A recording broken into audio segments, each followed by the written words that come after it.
Good evening, everyone. A warm welcome to this special session on BP. Here we are going to understand how to differentiate low BP, difference between low BP and high BP, according to physiology. And this is a special session coming from our esteemed Acharya Ji Ramachandran Sir. And this is specially for today only. So don't expect it every Monday. Okay.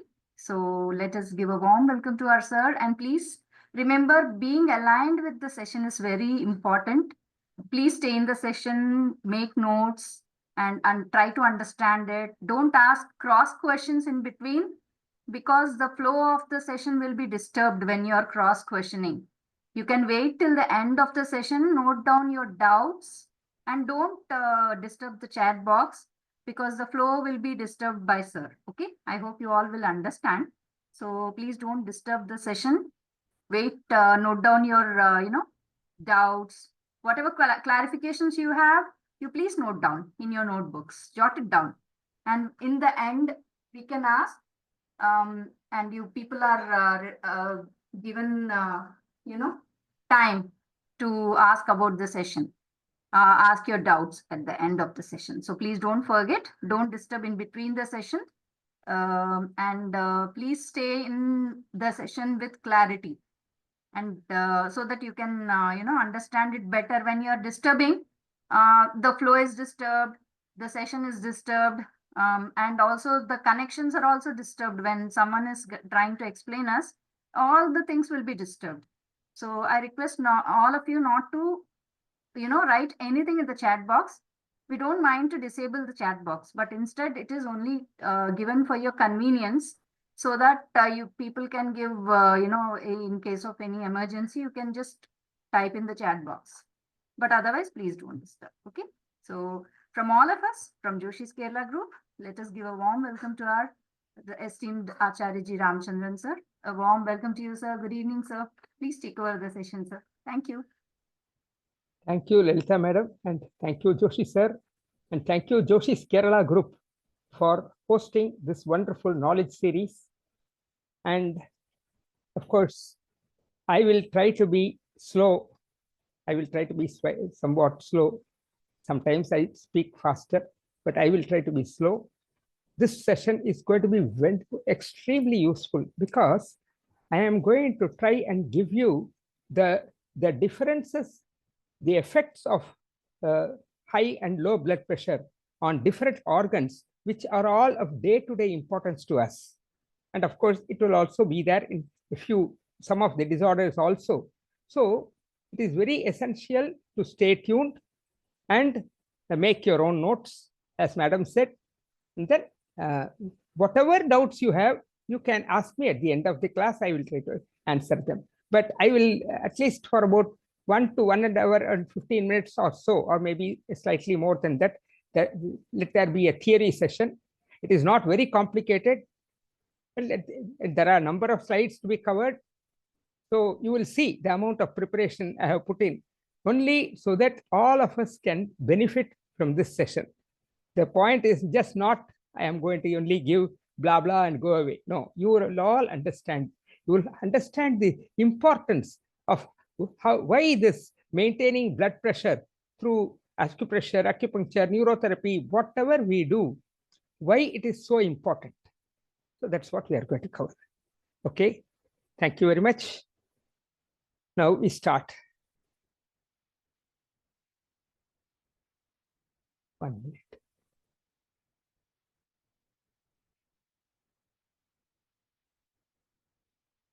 Yeah, this is my Guruji, Dr. Lajpat Rai Mehra, and he has been the pioneer, founder of a wonderful therapy, medicineless therapy called neurotherapy, and which is working wonders all over India and in some parts of the world also. Europe especially, it is there. Australia, it is there. And I request, let me see, how I will annotation disabled for others. Madam, you can do that, disable annotation for others. Otherwise, sir, you can do it from your, because you're sharing screen. You'll Okay. be able to do it. Yeah, I'm trying. I'm trying. Yes, please. Just go to more. Yeah. And, there you'll find below more options. And there you can say disable annotations. Uh, You have to share screen, sir. yeah. I have to first share screen. Yeah. Screen went off.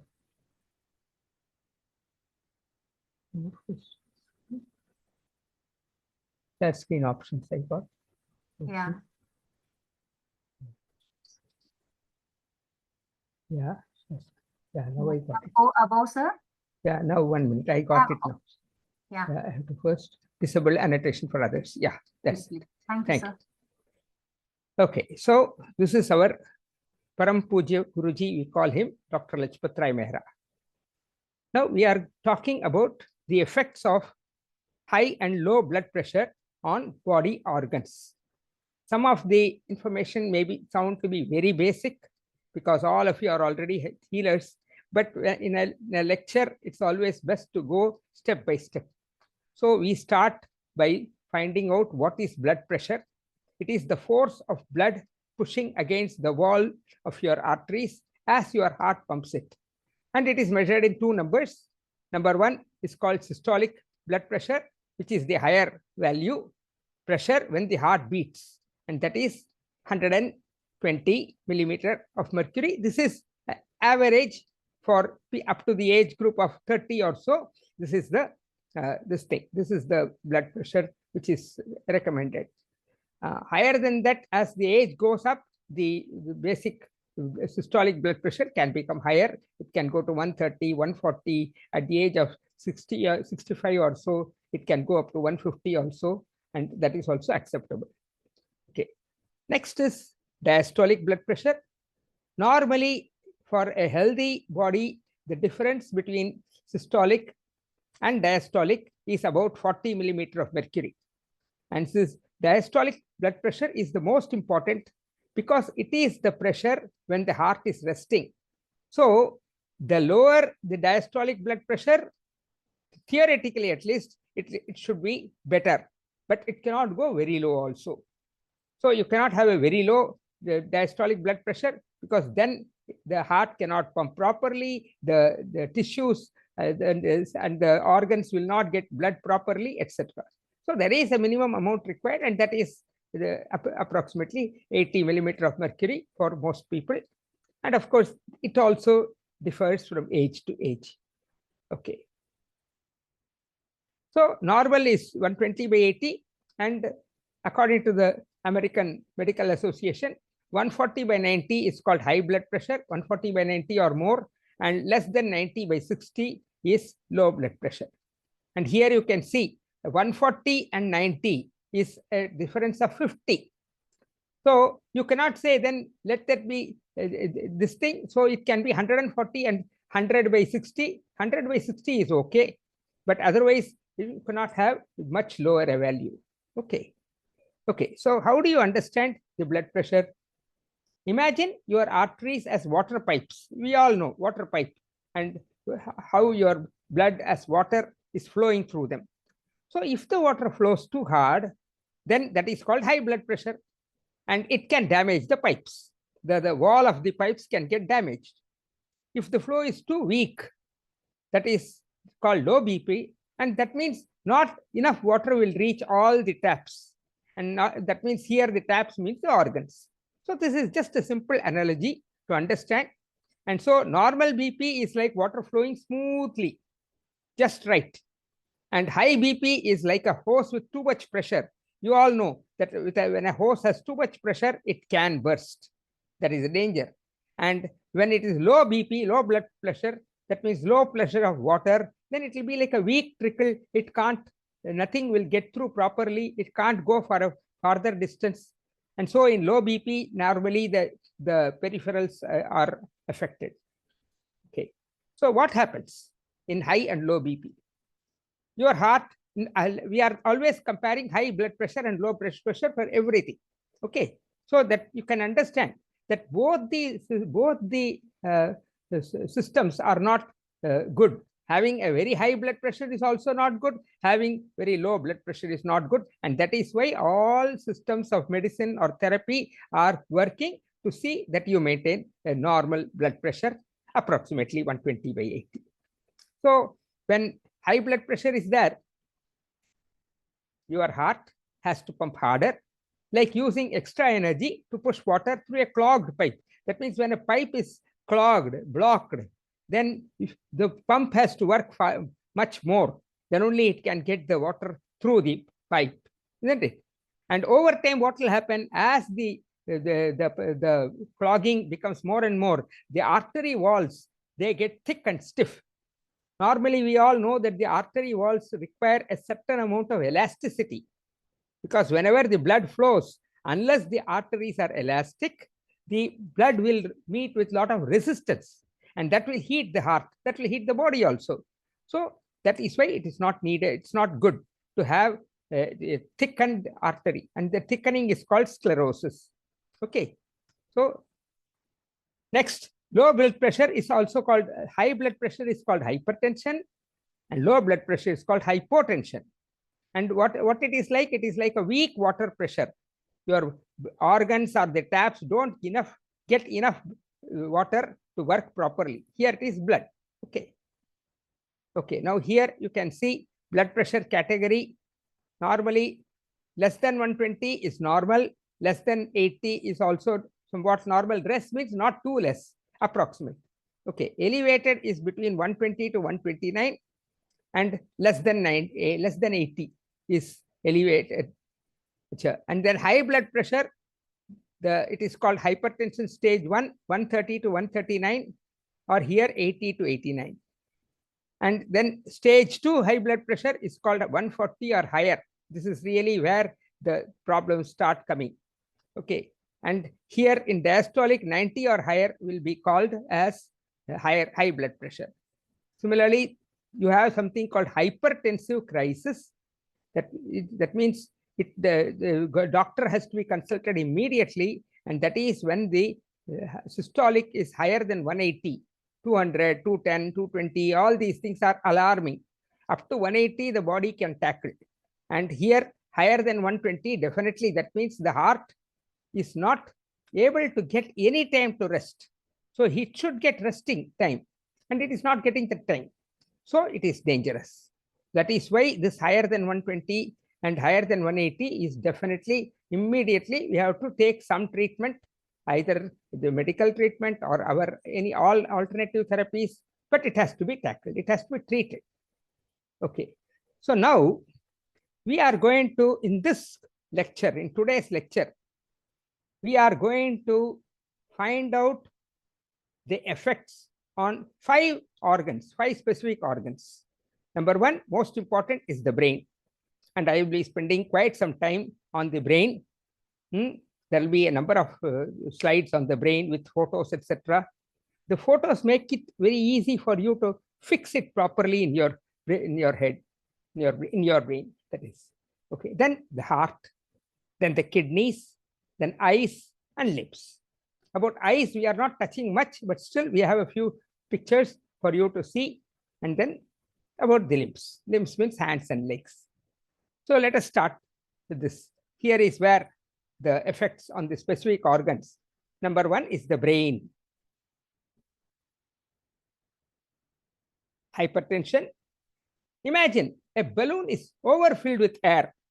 You go on filling a balloon, go on filling, and then if it is overfilled, what will happen? It will just pop, it will just burst. Similarly, high blood pressure can burst a blood vessel in the brain, causing a stroke. Of course, there are many reasons why this will happen. One of them is called aneurysm. Then there are many other diseases in which it happens. But what happens as a result is either you will have one of 2 possibilities. You will have what is known as a stroke, and that is due to damage to the blood vessels. We will all see in detail. There are almost 9 different types of strokes, which you will be learning today. Okay, and what their implication is on the body. Just learning the name is not enough. You must know how it affects the body. So when your patient comes to you and he is not going to know the name of the stroke, of course, depending on the name, you can understand what part of the body is going to be affected, yeah, what function is going to get affected. And once you know that, then you can easily correlate. You can tell him, oh, this is this type of a stroke. Then the person is very impressed, because he says, I know I have now come to the right person. And my idea is only that people, when they talk to you, after whoever who attends this lecture, when they talk to you, then they should understand that the person I am talking to knows quite a lot of things about stroke. Understand? So that is how it is. And then the other effect of stroke, the other effect of hypertension is cognitive decline, the dementia. So what is cognitive decline? It means the ability to recognize things, the ability to pay proper attention and then take proper decisions. And dementia, of course, is the worst case. That is, comes in the disease called Alzheimer's disease, where the person does not even know, cannot even recognize his own house. Imagine what will happen to the relatives of such a person. They always have to see that he keeps a paper in his pocket, and he should not throw it out. So they will have to do something, either stitch it or put it in an inside pocket, because you see, he is not doing it intentionally. An Alzheimer patient does not do anything intentionally. He doesn't have any capacity to do anything else. That's what we should understand. So we have to make sure that we keep an address always. In fact, my Guruji, Dr. Mehra, used to say that after the age of 50, all human beings in modern days, they should go about with their own address and phone number of a close relative. It should be in their pocket whenever they go out, because we never know when what will happen. Anything can happen. Then how can anybody inform our near and dears?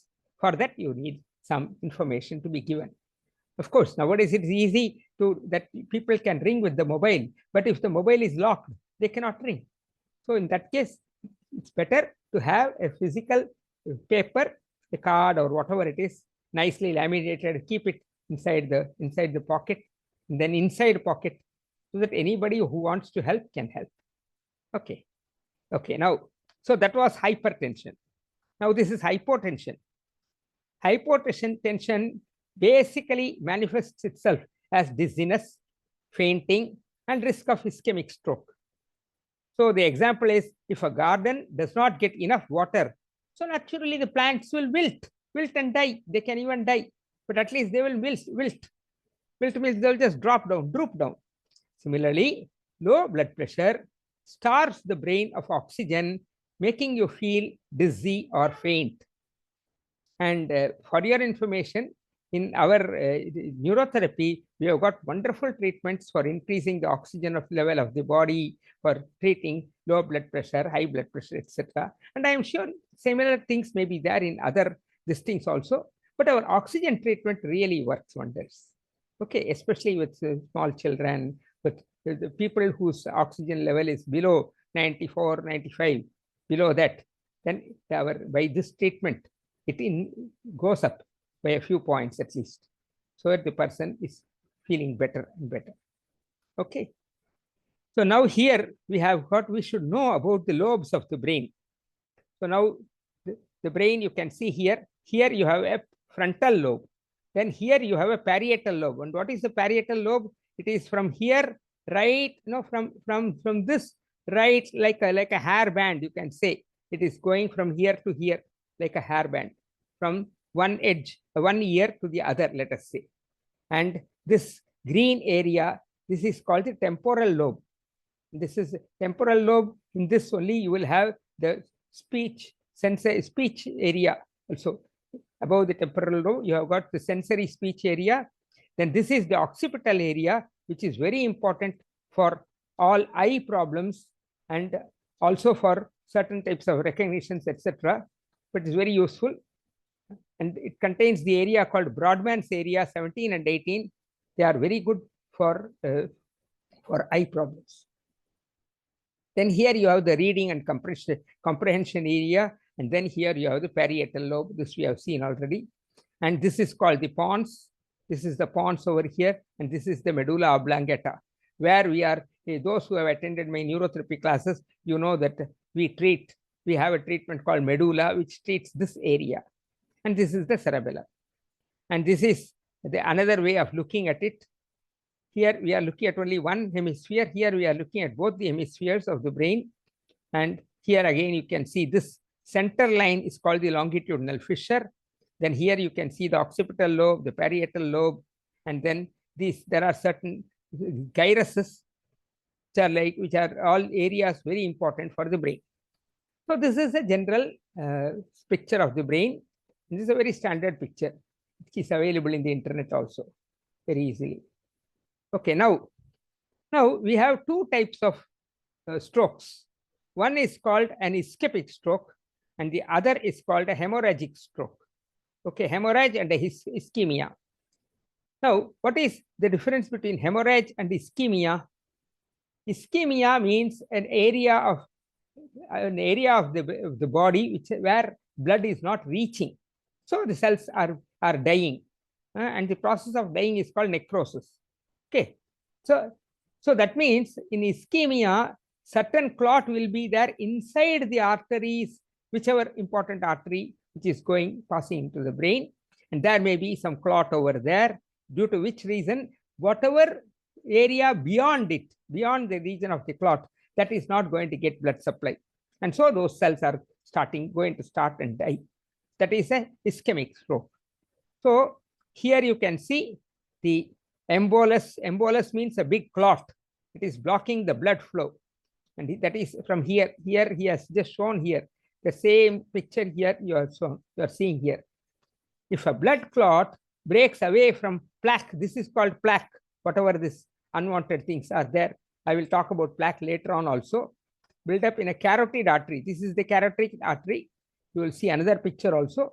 So blood clot breaks up embolus from the plaque build up in the carotid artery. Sometimes there will be a plaque build up here, and then the blood clot will break, and then it will go somewhere here. So let us say it broke from here, and since the direction of blood flow is from up and from below to above, so naturally once it breaks, it will go somewhere and then lodge somewhere over here. So that is what is the embolus. Embolus means it's a floating blood clot. Okay, so if it is there in a carotid artery in the neck, it can travel to an artery in the brain. The clot can block blood flow to part of the brain, causing brain tissue death. So this can cause brain tissue death. Okay, next. Now this shows a hemorrhagic stroke. So in an ischemic stroke, there was a clot inside, and so this area did not see this blackening area, it is not getting blood supply. Okay, but in a hemorrhagic stroke, there was a clot and it broke. There was an artery which broke due to weakness, whatever may be the reason. So the artery broke, and then there will be bleeding. See, you can see here. And this is normally caused by an open aneurysm. Aneurysm means slightly the artery puffs up. It like a balloon, it's some portion of the artery. Because you see, the artery wall has to be uniform.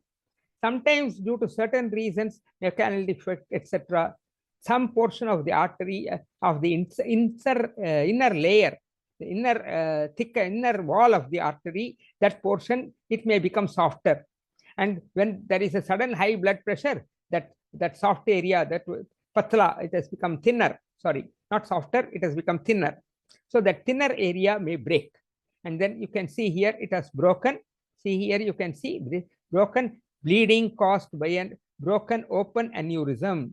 So it broke up, and then there is bleeding, and then bleeding goes, and it lodges outside the brain, outside these arteries, not outside the brain, but outside the arteries within the brain. But what will happen when it is here, such a big area is being blocked by this extra blood which has suddenly come out from nowhere? Now, all these areas are covered by very, very, very minute capillaries, like thin, almost as thin as your hair. So when those capillaries, if blood is going to go and press upon them, what is going to happen? Those capillaries are going to die eventually. It may not be the same way as this, but it will also cause a problem. And sometimes what they do, they try to remove this with a special syringe and all. They try to remove this clotted blood, this blood which is this thing. Actually, it will go there and then it will start clotting. It won't remain in the liquid form, but some portion will be there. There will be some serum, that is the watery portion, and then there will be whatever rest of the items which are there in the blood, platelets, etc. So they will all be there as part of the clot. So then they will try to remove it with a syringe. Special techniques are there. Sometimes it may so happen that those special techniques may not work properly, and as a result also the person may become more paralyzed. I mean, this already due to this hemorrhagic stroke, the person will start to getting paralyzed. Sometimes he may not recover completely. That also happens. Okay, an aneurysm in a cerebral artery breaks open, which causes bleeding in the brain. The pressure of the blood causes brain tissue death. So naturally, when it is so much blood is there outside, so whatever capillaries are below it, they will not be able to anyway receive fresh blood and oxygen, because they are being pressed. Very, very vigorous pressing will be there. And when they are getting pressed, what will happen? Tissue death will happen. Brain tissue death will start happening. But now we are going to see almost 9 different types of stroke, depending upon the location, each having different characteristics. So here you can see the names also, and we will be discussing each one of them in somewhat simple detail. Not too much that you will not understand, but just simple details. So you can see the name: brainstem stroke, cerebellar stroke, thalamic stroke, frontal lobe stroke, parietal lobe. So all these names, frontal lobe, parietal lobe, all are there in this name. From here, a parietal lobe stroke means a stroke due to this region. A frontal lobe stroke means a stroke due to this region. So they are already here. Okay. So then you have got temporal lobe, then occipital lobe. I told you occipital lobe is at the behind is here. Then basal ganglia is part inside the brain. Then internal capsule also within the brain. So a stroke occurs when blood supply to the brain becomes compromised. So what do you understand by a stroke? That means the brain, some part of the brain is not getting enough blood supply. And because the blood is the one which is carrying nutrients, which is carrying vitamins, minerals, hormones, everything. So all these things will not reach. And the nerves also will not get proper nourishment. So naturally, there will be miscommunication between the brain and the rest of the body. So there are 9 different types of stroke. Okay, now we come to the frontal lobe stroke. So what is the frontal lobe? What is it controlling? Motor skills. Motor skills means movement, hand movement, leg movement, etc. That is motor skills, movement skills. Okay, then executive functioning. That means the ability to execute orders, execute tasks. Okay, whatever it is. It can be any action, because all tasks require our limbs, no? So if I want to throw a ball, that is one execution. I am throwing the ball. Okay, but then if my brain is not able to send the necessary this thing, because of the frontal lobe stroke, it is not able to send the necessary command. So then my hand will not get up. So this is it. Then speech, language, many people, their speech and language, it becomes blurred. You cannot slurry, you cannot understand. So social skills, interaction with people, that is also this thing. And all these are controlled in some part by the frontal lobe. So what is the effects of a frontal lobe stroke? Motor impairment, because motor skills are what it is controlling. So motor impairment. Okay. Then problem solving and judgment issues. So problem solving means what? The ability to execute, the executive function. I have to do a particular job, then I must know how to do it. That is called problem solving. And then judgment. I must be able to judge whether I do like this or I do like that. So all those things will get hampered when this place is not getting proper blood supply. Then behavioral changes will be there. Behavioral changes means the person may become moody, etc. Also, okay. Difficulty with speech that we have already seen. Okay, the language becomes slurred. Then these speech difficulties can include aphasia, dysarthria, or apraxia of speech. Now, these are all these three names. I have maintained the names. These three names we will be explaining what they are in simple words, because these are the names which will be appearing in the medical reports.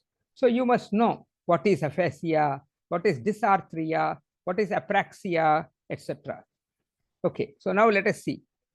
Aphasia is a language disorder that makes it difficult to understand and express language, and then to read and write the language.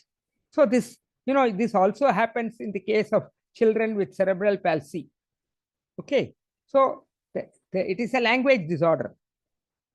And even some children with what is known as ADHD, they also have this problem. So that is all part of this. I mean, they are not exactly stroke, but they all mean that certain portions of the brain of that child is not working up, is not receiving proper commands, or it's not able to execute proper commands. And so the child is having this language disorder. Okay, then dysarthria. Dysarthria, one is a language disorder, another is a speech disorder. So it makes it difficult to speak due to muscle problems. That means the movement of the mouth, etc., is not possible. That is dysarthria. So they are both closely related, no doubt. So this can be caused by conditions that damage the brain or the nerves, or by some medicines. Sometimes some medicines are given for certain disorder, and immediately after, say, maybe 15-20 days, the child is developing dysarthria. It is known to happen. Then, of course, some other medicines may be given, etc. But invariably, that sort of a disorder is not so easily curable by medicines. Because you see, the medicines are spoiling the body. And invariably, what they do is they affect the liver and the kidneys. So any other medicine taken will also do the same thing. It will affect the liver and the kidneys, because the liver and the kidneys consider it a foreign material. They will try to throw it out. They will start overworking. That is the difficulty. Then apraxia of speech, AOS. It is a neurological disorder that makes it difficult to speak correctly and consistently. That means somebody asks a question, I give an answer which has got no consistency with it, with the question, the reply. Maybe I want to speak. Dysarthria means I cannot speak, I cannot open my mouth. But here apraxia means it is connected with the nerves. I cannot speak correctly. So it is caused by problems in the brain's ability to plan the movements required for speech. So the brain has to plan how I have to move to say param, whatever I say. I want to say that word. Very difficult word is ra. Okay, so param. I must know how to move my tongue. That the brain is not able to. People with apraxia cannot do that. So they won't be able to speak properly. They will be able to move their mouth, but they cannot speak properly. So people with AOS, see, it is written, they know what they want to say, but their brain can't properly sequence the movements needed to produce speech sounds. So with the result, what will happen? The sound will not be proper. It will be improper speech. Okay, so that is why it is saying that it is a neurological disorder that makes it difficult to speak correctly and consistently. Okay, so these are the three important words which you should know. Aphasia is language disorder, dysarthria is a speech disorder, and apraxia is a neurological disorder. Three different types of disorders. Now, this is second stroke. It's called the parietal lobe stroke. A parietal lobe stroke mostly affects language skills, sensory interpretation, and spatial awareness. Spatial awareness means I want to keep my foot, I am thinking there is nothing on the road, on the ground, and I am trying to keep my foot forward. But sometimes I understand that there is, suppose it is normally happens, suppose there is a small, let us, I can't call it a canal, but something, a cut in the road, let us say, and you have to cross that. It's not very, very big, but if your spatial awareness is not there, either your foot may fall into the ditch, or it may sometimes go much, much beyond, and then you may sprain yourself, etc. So that is called spatial awareness. And sensory interpretation means interpretation of whatever the senses are telling you. I must be able to interpret it and then act accordingly. So that is not happening. Then some secondary effects of this stroke include hemi-neglect and poor proprioception of body's awareness. Again, proprioception is also the same thing, understanding how the body, I have to move my hand. I am aware of it, then only I can move it. Suppose I don't know, I want to move my hand, but I am not aware of it. So all these things happen in the stroke. And this is very common with paralytics. Okay. Additionally, survivors of parietal lobe stroke may experience difficulty in writing, that is called agraphia, difficulty in reading, alexia, difficulty speaking, aphasia, etc. Among other symptoms, they may experience all these difficulties. Then comes the temporal lobe stroke. The temporal lobe, it's also part of the cerebrum. The cerebrum is this portion.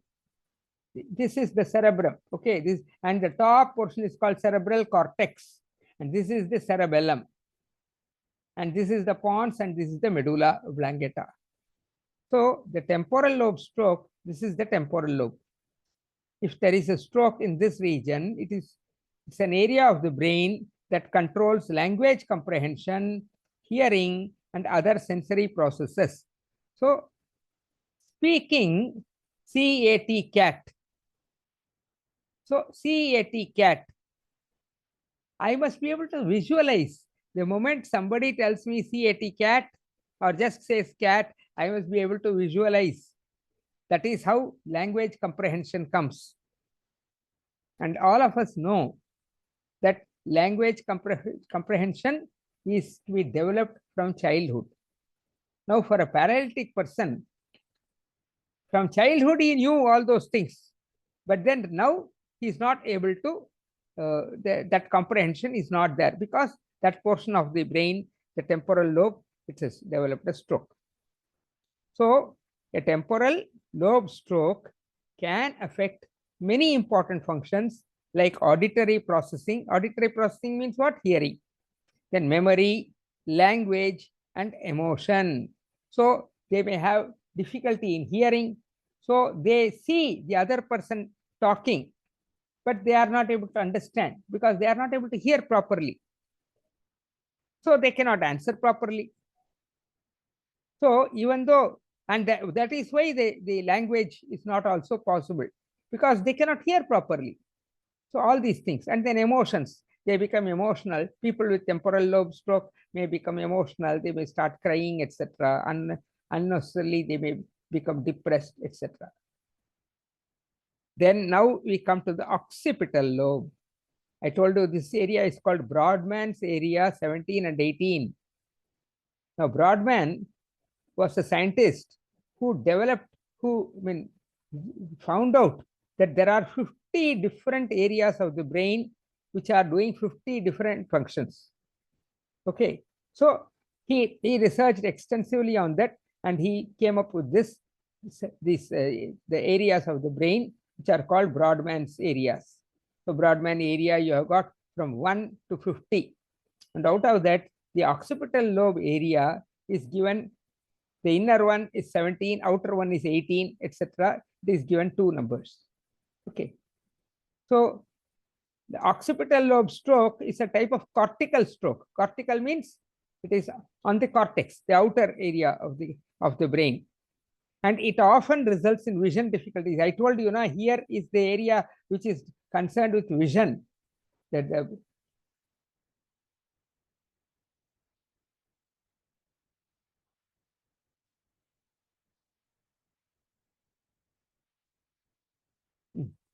so this is the area which is concerned with vision.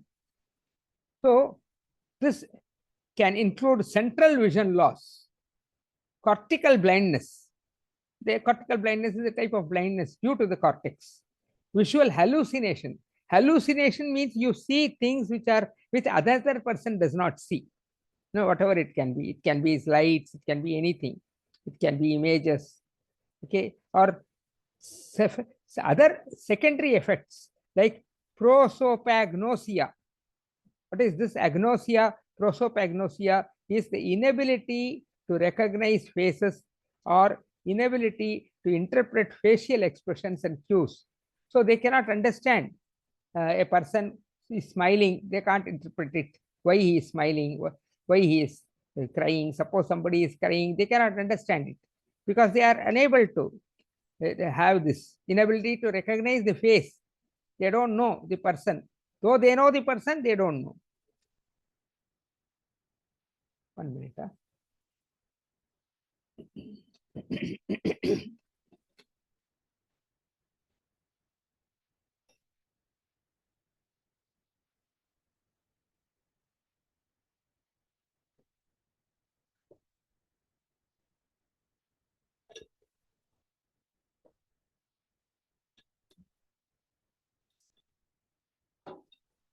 Okay. Then is the brain stem stroke. A stroke in the cerebellum is called a cerebellar stroke. The cerebellum controls some sensory functions and voluntary movements. And this cerebellar stroke is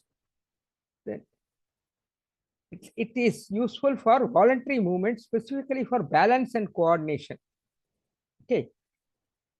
And effects of a cerebellar stroke. Another name for brainstem stroke is cerebellar stroke.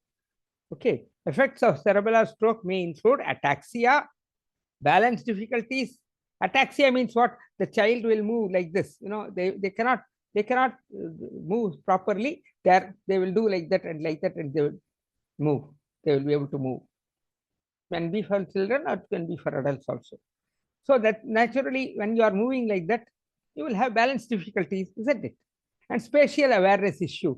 The spatial awareness, I told you earlier also, spatial awareness means I do not know how far I have to place my foot to cross a certain place or to cross a small breakage in the road, etc.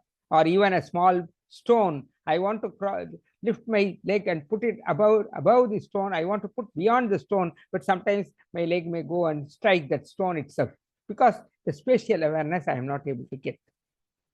Additionally, vertigo commonly accompanies a stroke in the cerebellum. Vertigo means what? The feeling that the whole world is spinning, turning round and round like that. Vertigo can happen even for people with cerebral cervical spondylosis. It can happen. It is not that it is only for stroke people, but among all the other strokes, the brainstem stroke is the one where vertigo is commonly accompanied. Right? Understand?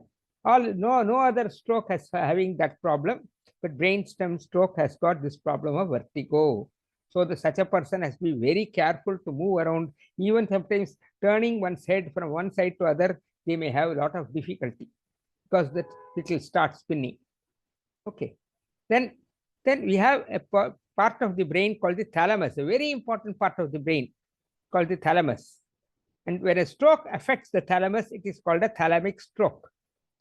One of the biggest effects of thalamic stroke is sensory issue because the thalamus relays almost 98% of all sensory input. Sensory input means the information from the jnanendriyas, the 5 senses. So whatever information they are bringing, that is to be processed by the thalamus. It is like a switchboard which is connecting. It is receiving the signal from one side and then deciding where and how to send the signal ahead. Okay, so that it can be, the body can process it. So What is the most common problem? Sensory impairment and numbness of the fingers, etc. Then other effects like attention and memory change can also take place. Then there is one central post-stroke pain. After such a stroke, you have a type of pain, a chronic pain, and that is very common after a thalamic stroke. Now, all of you, I know a lot of information is being given. You should please make your own notes. Okay. Basal ganglia stroke. Very, very important part of the body is called the basal ganglia. Like the thalamus, it is also a switchboard. It also connects. It receives inputs from one end and then it starts redistributing it to different locations in the body. So basal ganglia are most associated with emotions. Emotions is one thing. Then voluntary muscle control. That means I want to move my hand voluntarily. The basal ganglia is very much involved.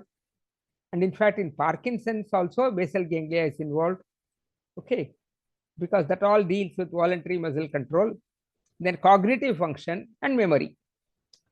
So a basal ganglia stroke often results in emotional blunting. Emotional blunting means they cannot be sensitive to other people's emotions. And then post-stroke depression. Post-stroke means after the stroke. After the person has a stroke, then he goes into depression, which is very common with the basal ganglia stroke. And this is in fact a very common area of stroke. And motor impairments, among other effects. Additionally, this type of subcortical stroke can cause survivors to experience changes in learning. Okay, very nice. Today we are seeing almost 249 people. Okay, very good. Thank you. Internal capsule stroke. The internal capsule is a region that lies deep within the brain. This area connects different parts of the brain and plays a large role in movement.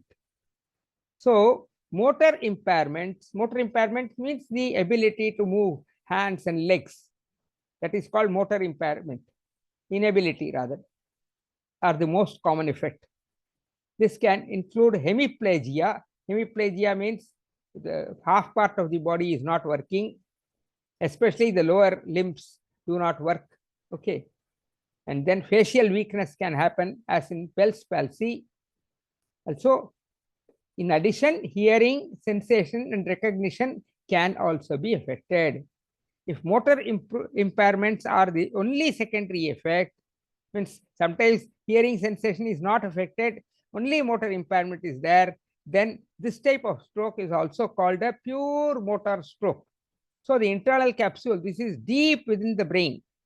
And deep within the brain means it is not easy to reach help over there because of what is known as the blood-brain barrier. The blood-brain barrier is a special type of a barrier which does not allow any chemical from outside to enter the brain. So that is called blood-brain barrier. So it is a special type of, and it is a barrier means it is not in this fashion, not like this, but it is in a way. You know, whenever there is something which has to move from the capillary, it has to move into the tissue. Then there are small pores along the capillaries. So that pores along the capillaries will permit the entry of any item into the brain or into any tissue.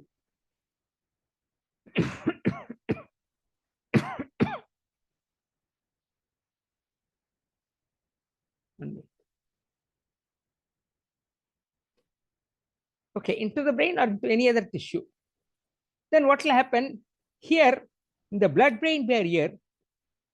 The capillary is so small, the hole in the capillary or pore in the capillary will be very small, that only a small molecule can enter, and above it there will be something called a astrocyte footrest. So it will be there. So it will prevent. So it is like this. This is trying to go in, and then unless it is very small, it will go and then it will get it will get trapped. It cannot go in. It has to bend and go in. Let's say like that, it has to happen. So that thing will not happen. Astrocyte foot process, it's called. So that will not happen. So that is called blood-brain barrier. And because of that only, it is very difficult to send medicines into the brain, except certain types of, anesthesia, and even the drinks, whiskey, etc. They can reach the brain because their molecules are very small. But otherwise, any chemical medicine from outside, it is very difficult to reach and go into the brain. Okay. So now here we can see a normal artery. So I'm showing you certain representative pictures, and then you can see some information will also be given there. A normal artery, then artery narrowed by plaque. This is called plaque. This is free from plaque, and here you see this plaque is slowly growing. It is all there on all sides. So what is happening? Instead of having such a big area, the internal diameter, instead of being so big, it has become so small, less than half. And in some places, it is very small. So, and sometimes this can fully block also, in which case it will become a big clot. And here, coronal section of the brain, it is now we are showing you an image of narrowed or damaged blood vessels. Now you see here a coronal section of the brain showing the middle cerebral artery, the most important, one of the very important arteries supplying to the brain. And there you see there is an atherosclerotic plaque is there. Plaque means unwanted blockage. And then there can be a blood clot. So any one of them can damage the blood vessel. Okay, now, so that was about the brain. Now we are going to come on the next important organ, that is the heart. Okay. Fine. So hypertension on the heart. Think that you are carrying a heavy backpack all the day. So throughout the day you are carrying the backpack. You are not keeping it anywhere. You are not able to keep it anywhere. So then what will happen? The extra weight will make your back tired. Similarly, high blood pressure makes the heart work harder, and naturally when it has to work harder, over time it will get tired. That is called, and when it gets tired, when the heart gets tired, that is called heart failure. So what are the effects? One is called left ventricular hypertrophy. That means the left ventricle becomes bigger than normal. It has to have a certain optimum size, no? But it will become bigger than normal. Hypertrophy means bigger than normal. And it's where it is happening? In the left ventricle. And what is the left ventricle? You know, the heart has 4 chambers. The upper ones are called auricles, and the lower ones are called ventricles. And the left ventricle is the most important ventricle because it is pumping the blood through the aorta to all parts of the body. The right ventricle pumps only up to the lungs, but the left ventricle, it has to pump, and that is why its wall will be pretty thick. So because it has to pump the blood to all the parts of the body, it has to reach right up to the fingers and toes. So it has to pump really hard, and that is why it gets tired. So left ventricular hypertrophy. Then due to this, what will happen? Naturally, risk of heart attack or heart failure. And sometimes the symptoms can be either frequent headaches or in very severe cases, nosebleeds. And the example is like a pipe bursting under too much pressure. Sometimes there are no warnings until it is too late. You don't get a warning. The heart does not say, tomorrow onwards, I am not going to work properly. No, it keeps on working and suddenly it just collapses. But because that is why it is very essential to take care of all these things much before. You must do whatever is needed to keep the heart working properly by proper exercise, etc. Okay. Okay, next. Hypotension, that was hypertension. Hypotension, if the water doesn't reach the plant's roots, they will dry up. Similarly, low blood pressure, hypotension means what? Low blood pressure. Low blood pressure stops enough blood from reaching the heart muscle, causing damage. And as a result, what will happen? Reduced oxygen supply to all the tissues. And that manifests itself as angina or special type of chest pain, which is normally from the left side of the heart, and then it will go right up to the this thing. It can go right up to the fingers also, the fingers, etc. But it's angina pain normally affects the left side of the heart. Okay. Incidentally, I will give you a small tip. It is not here. I'm telling you, people who are having a lot of depression, they normally tend to have pain on the right side of the heart, which is really got nothing to do with heart problem. But of course, they may misunderstand it. But if they are, so anybody coming with pain in the right side, first try to speak to his relatives, find out whether he is having a lot of depression. Because then you can tell them, don't worry, we can treat it. Of course, it will require treatment. But then a right-sided heart pain or chest pain, I will say, I will not even say heart pain. It will be in the right side of the chest. But of course, slightly above where the heart is. Okay, it will be there. And it means it is not related to the heart. So at least you can tell your parents, your patients, that no, don't worry, this has got nothing to do with the heart. And then another very simple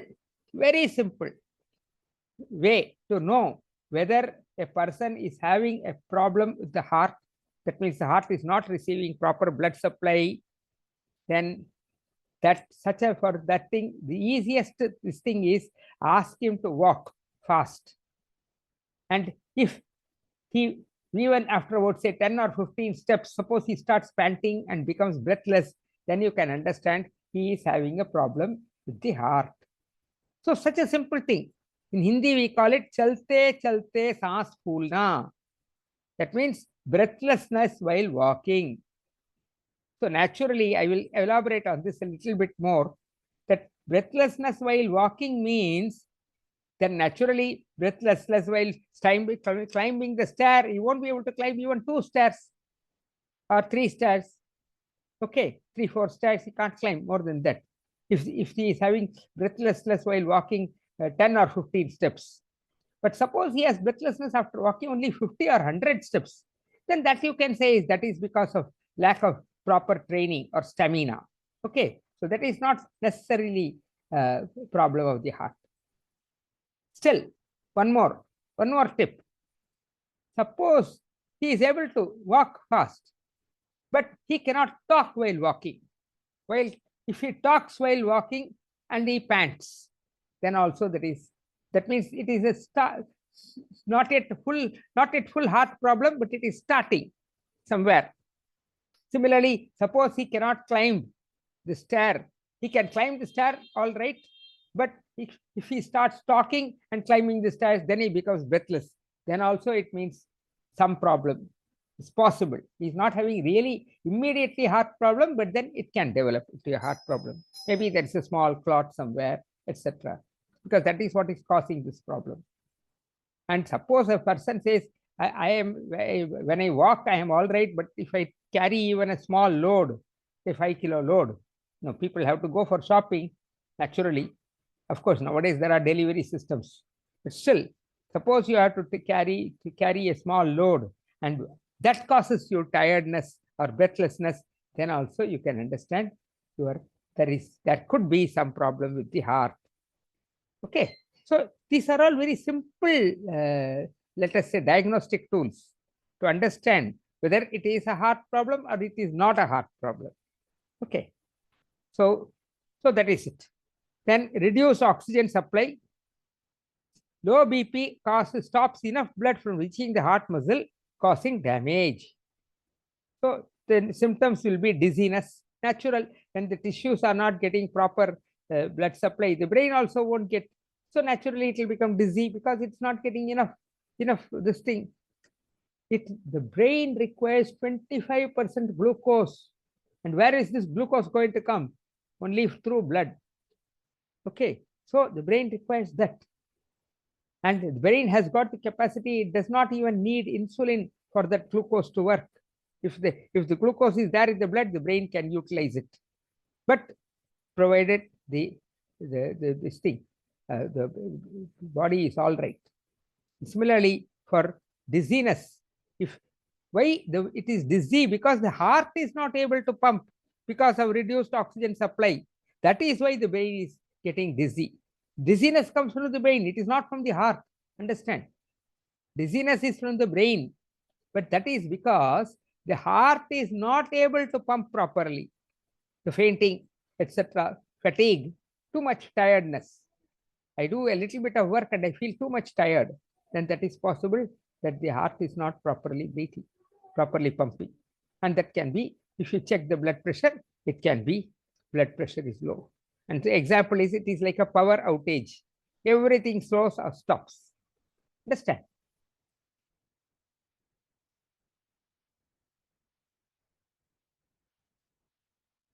So now here you can see a typical heart. One is a typical heart on the left side and an enlarged heart. You can see the heart is bigger. You see the original size was here. They have put the original size in the white dots. And now this has become bigger. And this is in the, normally it happens in the left ventricle. Left ventricular hypertrophy, it is called. And you can see this is the aorta. The aorta, the left ventricle has to pump blood through the aorta. And this is when it goes down and it goes from behind, it is called the abdominal aorta. And that is where all the problem starts, because it's not able to give enough blood supply. Okay. Now here you can see normal heart, then compensated left ventricular hypertrophy, and then decompensated heart failure. So this is due to chronic high BP. This is called a hemodynamic stress. It can be due to genetic, it can be neurohormonal, it can be due to diet, it can be due to salt, then stress, the physiological, smoking, sex, socioeconomic, medication adherence, comorbidities, and idiopathic factors. All these things can cause hemodynamic stress from chronic high BP. And that is called hypertension. And then naturally, as a hypertension, then it will become left ventricular hypertrophy. You can see here. Why do you say hypertrophy? You see, this is called the septum. This is the septum. You see the thick septum here. Septum has become thicker. Okay. And this you see the wall. This is the wall so thin. And here the wall has become so thick. That is why it is called left ventricular hypertrophy. And this is, of course, in case of heart failure. Heart failure, it is not, this is compensated, means it compensates for this hypertension by increasing its width. Here it is not able to increase the width, but the thickness is just minimal, but then the heart will fail. It's called decompensated heart failure. Okay, so what is it? Chronic hypertension resulting from various stimuli. We saw the stimuli. So many stimuli are there. This is chronic hypertension resulting from various stimuli, leads to left ventricular hypertrophy as a compensation for the hemodynamic stress and metabolic demand on the heart. Metabolic demand means the heart is forced to pump for all the other the metabolic demands of the body. However, heart failure results when the heart can no longer withstand the persistent hemodynamic stress. And BP, blood pressure, etc. BP means high, BP means blood pressure. Okay. Okay, now here you can see another picture, congestive heart failure. This is the normal heart, and this is the enlarged heart. See how big it has become. From here, the normal heart, the enlarged heart has become so big. So big. Okay. So what will happen? Fluid around the lungs. That is called pleurisy. Fluid around the lungs. This is for congestive heart failure. Fluid around the lungs. Then bloated stomach. That is called ascites. Bloated stomach. Then swollen and cyanotic legs and feet. Another thing. When I was talking just now about symptoms of heart problems, another symptom of heart problem, especially related to anemia. Okay, it is related with anemia. That symptom of a heart problem is when I am normally moving, my feet are okay. But suppose I have to travel in a flight or by bus for 3-4 hours or so, and I am moving, I mean, sitting with my legs like this. Okay, I sorry, I sit like this. Then when I am sitting like this, then with my legs down, then my legs are getting swollen. They are becoming filled with, that is swollen means they are becoming filled with water. And if this happens during, say, in the morning, I was all right. Or when I boarded the bus, I was all right. Or when I boarded the flight, I was all right. But at the end of the journey, it happens now from morning to evening, let us say. So at the end of the journey, I get swollen feet. Understand that it is a sign of heart problem. And the opposite, another reason, actually, what is causing the fluid buildup? The kidneys. Who is responsible for fluid buildup? Not the heart. The heart has got nothing to do with movement of fluid in the body. That is the job of the kidney. So now, if the heart is not all right and the kidneys are all right, then as long as he is moving about, the kidneys are working properly. So this happens that slowly only, that as from morning till evening, the swelling increases. The swelling is not there in the morning, but it is there in the evening. But there will be some people for whom, when they are going to bed, their feet are all right. No swelling. That means their heart is all right. So no swelling. When they are moving around, when they are lying down, there's no swelling. But when the morning they get up, for about 2 hours or so, there will be swelling on the feet. Sometimes there may be puffiness in the face. That is a sign of kidney problem, not a heart problem. So a very simple way, this is our Guruji's this thing, gift to us, Dr. Mehra. So he said that these are two ways in which you can understand whether the problem is from the heart or the problem is from the kidney. Swelling means buildup of fluid, and that is to be tackled only with the kidneys. But in the first case, when the swelling is not there in the morning and the swelling is there in the evening, then that is heart problem. But suppose there is no swelling in the evening or at night, but early morning while getting up, the swelling is there. That is because of kidney. Because when you are sleeping, the kidney is not able to function at all, because you are lying down. No, the kidney cannot function properly. That time, that swelling is because of the kidney. And then moment you start walking, the kidney starts functioning. After 2 hours, you will see the swelling goes away.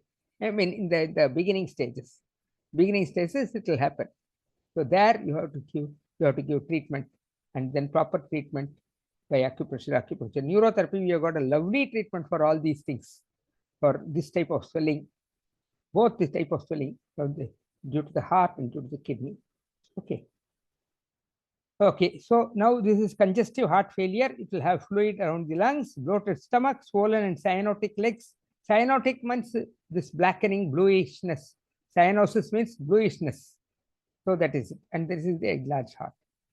Okay, so that was 2 organs we have seen. Okay, the brain and then the heart. Now the third organ, most important organ of the body, kidneys.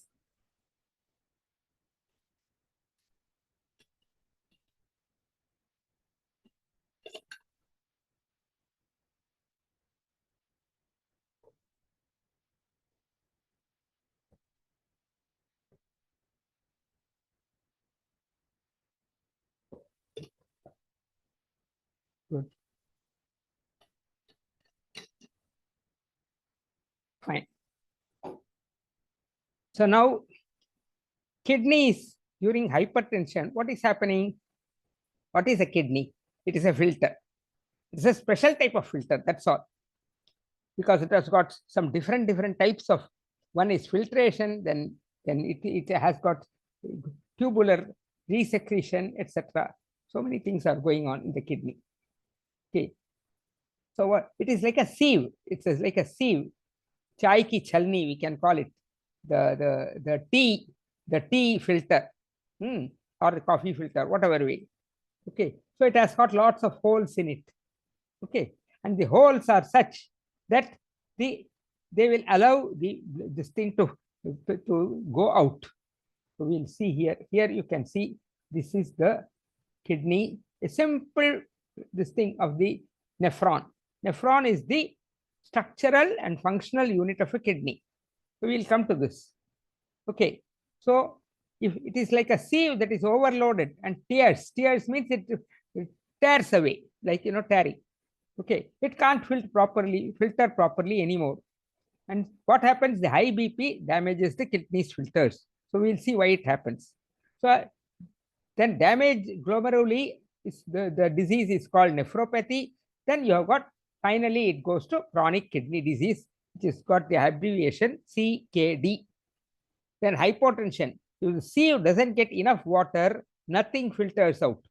So low BP slows filtration, causing waste buildup in the body. So when there is waste buildup, what will happen? Reduce filtration, then it will cause acute kidney injury. Because the kidneys, if the toxins are there within the body, the kidneys will become injured. All organs will also get injured. So here let us see the blood with waste. Okay, now here it is there. And we will just see one nephron. There are 10 lakh nephrons in each kidney, minimum, around 10 lakh nephrons. Okay, so one nephron. See, here is the unfiltered blood. Unfiltered blood. Unfiltered blood goes through this. This is called the glomerulus. And this small capsule is called the glomerular capsule. This is called a capsule. It is like a cup to hold the glomerulus. And what is the glomerulus? It is nothing but the same blood, this artery. It is just twisted like this, like this, like this, like this. And up till here, the artery will not have any hole. But here it will have lots of small holes. And similarly, here outside also there will be lots of small holes. So from here, the liquid will just travel through this. What liquid will travel? A lot of blood only, the basic plasma of the blood, that will go through here. Only the RBC, WBC platelets, they will be here. Here you will have the nutrients, the calcium, sodium, whatever is dissolving in the water, in the plasma, they will all go over here. And here you will be left with that RBC, WBC, and that is what is the filtered blood. The filtered blood will contain lot of RBC, not lot of, but it will contain mainly RBC, WBC, and water it will not contain much because the water is already gone over here. The plasma section is gone over here, and this requires a lot of pressure. For this filtration to happen, this requires pressure. So over here, this is called the juxtaglomerular apparatus. So over here, the niyati, the nature has made it such that here you have got certain nephrons which release the chemical called renin. And what is the function of renin? The function of renin is to increase the blood pressure. So why this increased blood pressure? Because unless the pressure is adequate, this filtration cannot take place properly. And what comes out? The speed at which it comes out, that is called glomerular filtration rate, GFR. All of you might have heard this word, GFR, glomerular filtration rate. That means the speed with which the blood is being filtered through the kidney, through this nephron. Okay, this is called the nephron. This whole unit is called the nephron. And like this, there are 10 lakh nephrons in the body, in one kidney. 10 lakh in the right kidney, 10 lakh in the left kidney. Okay, so 10 lakh, or you can call it 1 million, same thing, same meaning. Okay, so now here it has got a connecting duct, and here it comes through a normal, it comes through like this. This is called the loop of Henle. Loop of Henle. This is a very important place. And now you see here the same, this artery, it comes back over here. Okay, now here you can see this artery. This artery is going over here. Here you are showing only one artery. There can be each nephron will have one artery for going in and one artery for coming out. And this going in is called afferent artery. The outside is called efferent artery. Afferent and efferent. Okay, afferent artery, efferent artery. I mean, the spelling is Afferent, afferent. And the other one is efferent, Efferent. Okay, afferent and efferent artery. So from there, that artery will come here. Here, this artery does not contain much liquid. But then once it comes over here, from here, the liquid will be reabsorbed. This is called tubular reabsorption. Okay. So tubular reabsorption, then here some things will be secreted. That is called tubular secretion. Like that, it will go on from there. Now, once this is called proximal duct, proximal tubule, and this is called distal tubule. Proximal means it is nearest to the nephron. Distal means it is farther away from the nephron. So this is called proximal tubule. This is called the distal tubule, and from there the urine gets collected. So a lot of work goes on here. It's not like that. Not so simple. And here I want to inform you that here calcium is an important chemical which is needed for the body. And this calcium here, it will go here, and then first it will be thrown out, and later on it has to be reabsorbed. And for this reabsorption to take place, you require a special hormone that is called 125-DCC, 125 dihydroxycholecalciferol.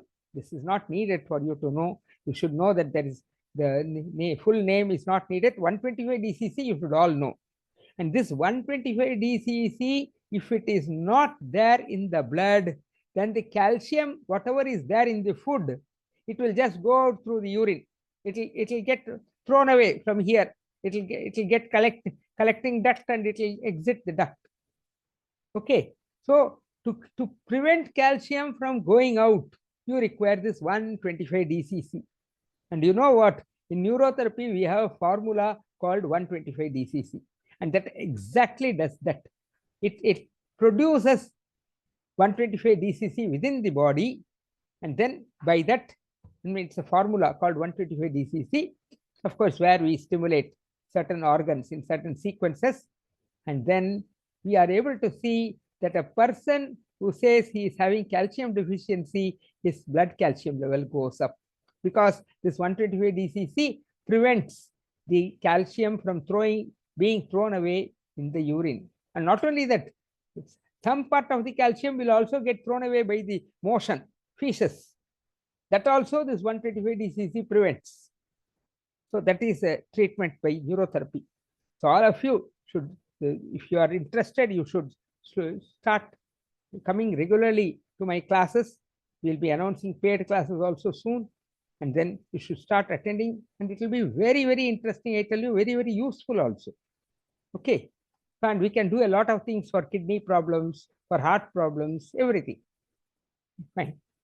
Now, what are the problems due to this type of a stroke? You can have, if there is a problem in the kidney, then you can have heart failure, heart attack, vision loss, and stroke. So all these things can happen. Now we come to the fourth organ, the eyes. Okay. And then of course we'll come to the limbs. So hypertension, it is like overwatering the plants.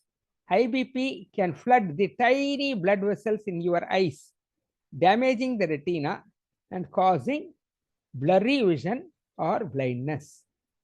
Now, retinopathy is the name given to such things, where this blurred vision or blindness, you all know it is retinopathy. Okay.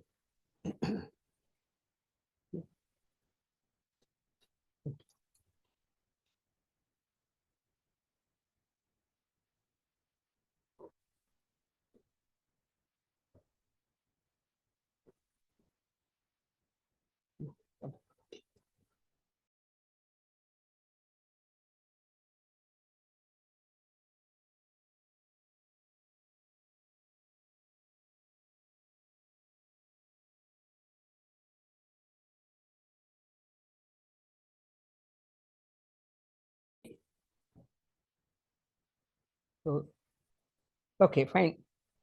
Now, hypotension. So in hypertension, it is like overwatering the plants. And as a result, the high blood pressure can flood the tiny blood vessels in your eyes, damaging the retina and causing blurry vision or blindness. And that is called retinopathy. Then hypotension, if the water temporarily stops, you see, in hypotension, what will happen? The blood pressure is much lower than normal. So then what will happen? The plants will start wilting, that we saw earlier also. Similarly, and as a result, what will happen? Low BP can cause brief vision loss or blurry vision. And that is transient. Fortunately, transient means just for a short while. A short while you may have blackening of the this thing, vision, etc. And then after some time, the body will pick up. Okay, but still it is a problem. That is the problem on the eyes. Okay, next. Now you can see one picture. So this is retinopathy. This is a healthy eye, and then eye with retinopathy. You can see this lot of this thing, abnormal blood vessels. Okay, okay. So these are all some of the blood vessels, and eye with retinopathy, it is like this. So here you can see how clear it is. Here there are lots of spots, etc. All those things, and then this blurred vision will take place. Okay, then diabetic retinopathy. Diabetic retinopathy, here you can see a normal retina and a retina with diabetic retinopathy. So retinopathy means the disease has damaged the retina. The retina is the part inside the eye that senses light. Different diseases can cause retinopathy. There can be partial or complete loss of vision. Invariably, diabetics, many diabetics, they have the partial loss of vision or complete loss of vision also in some cases.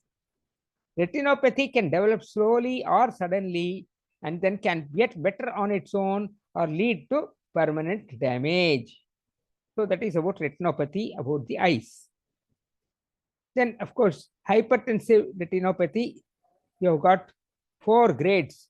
Number 1 is the thickening of the arterioles. The arterioles are the small arteries which are taking nutrition to the eye. Then focal arteriolar spasms.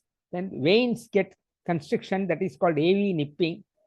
Okay. Then grade 3, hemorrhages, flame shape. You see here flame shape. Okay, dot blot and cotton wool. This is called the ischemia. Ischemia, I told you, means the blood is not received properly.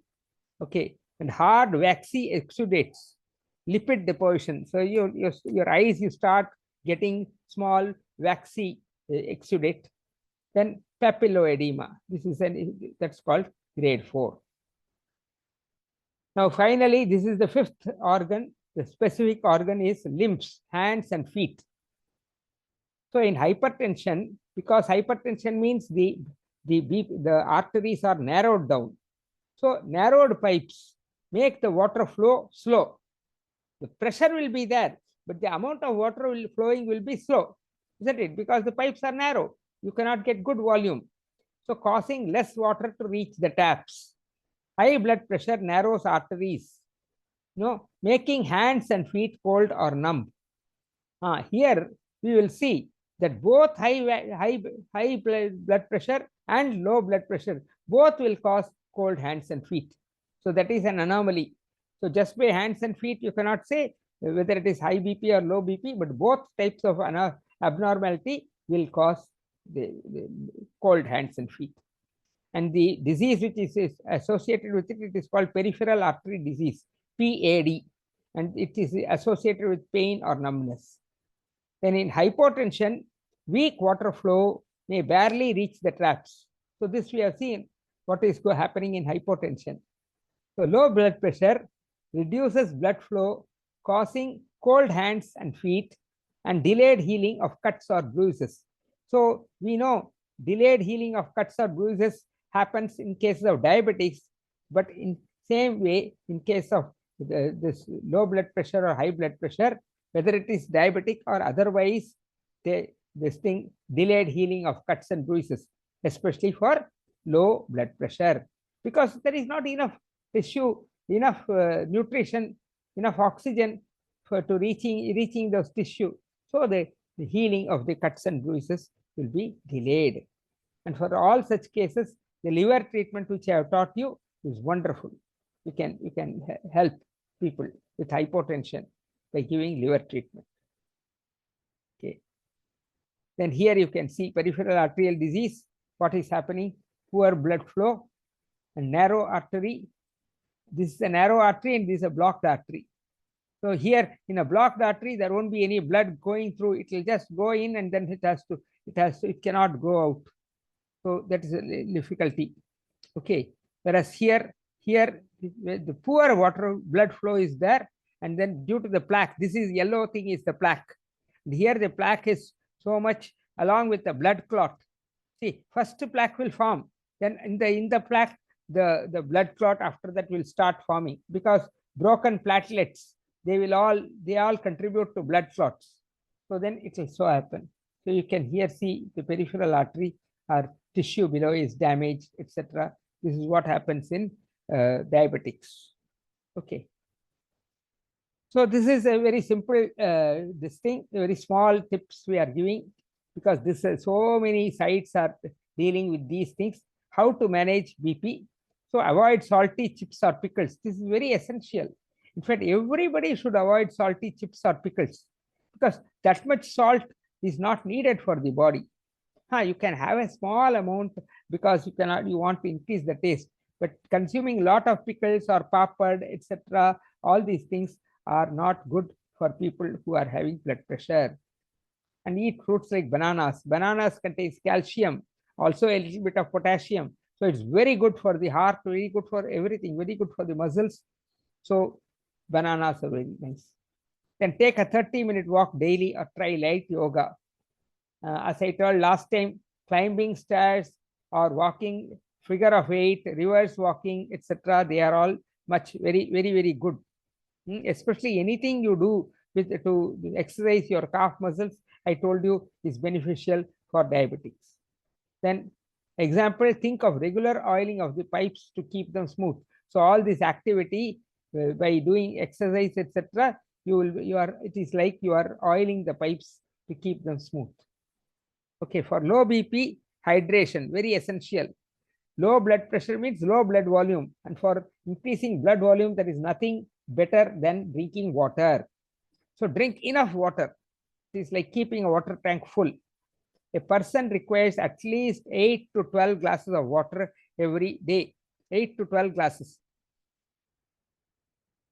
Okay, then eat small snacks throughout the day, like nuts or whole grain crackers.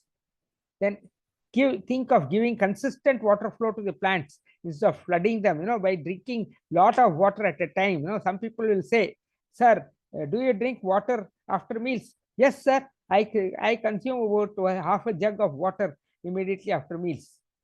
It's absolutely wrong. Because if you consume that much water after meals, then that means you are diluting the saliva, you are diluting the hydrochloric acid in the stomach.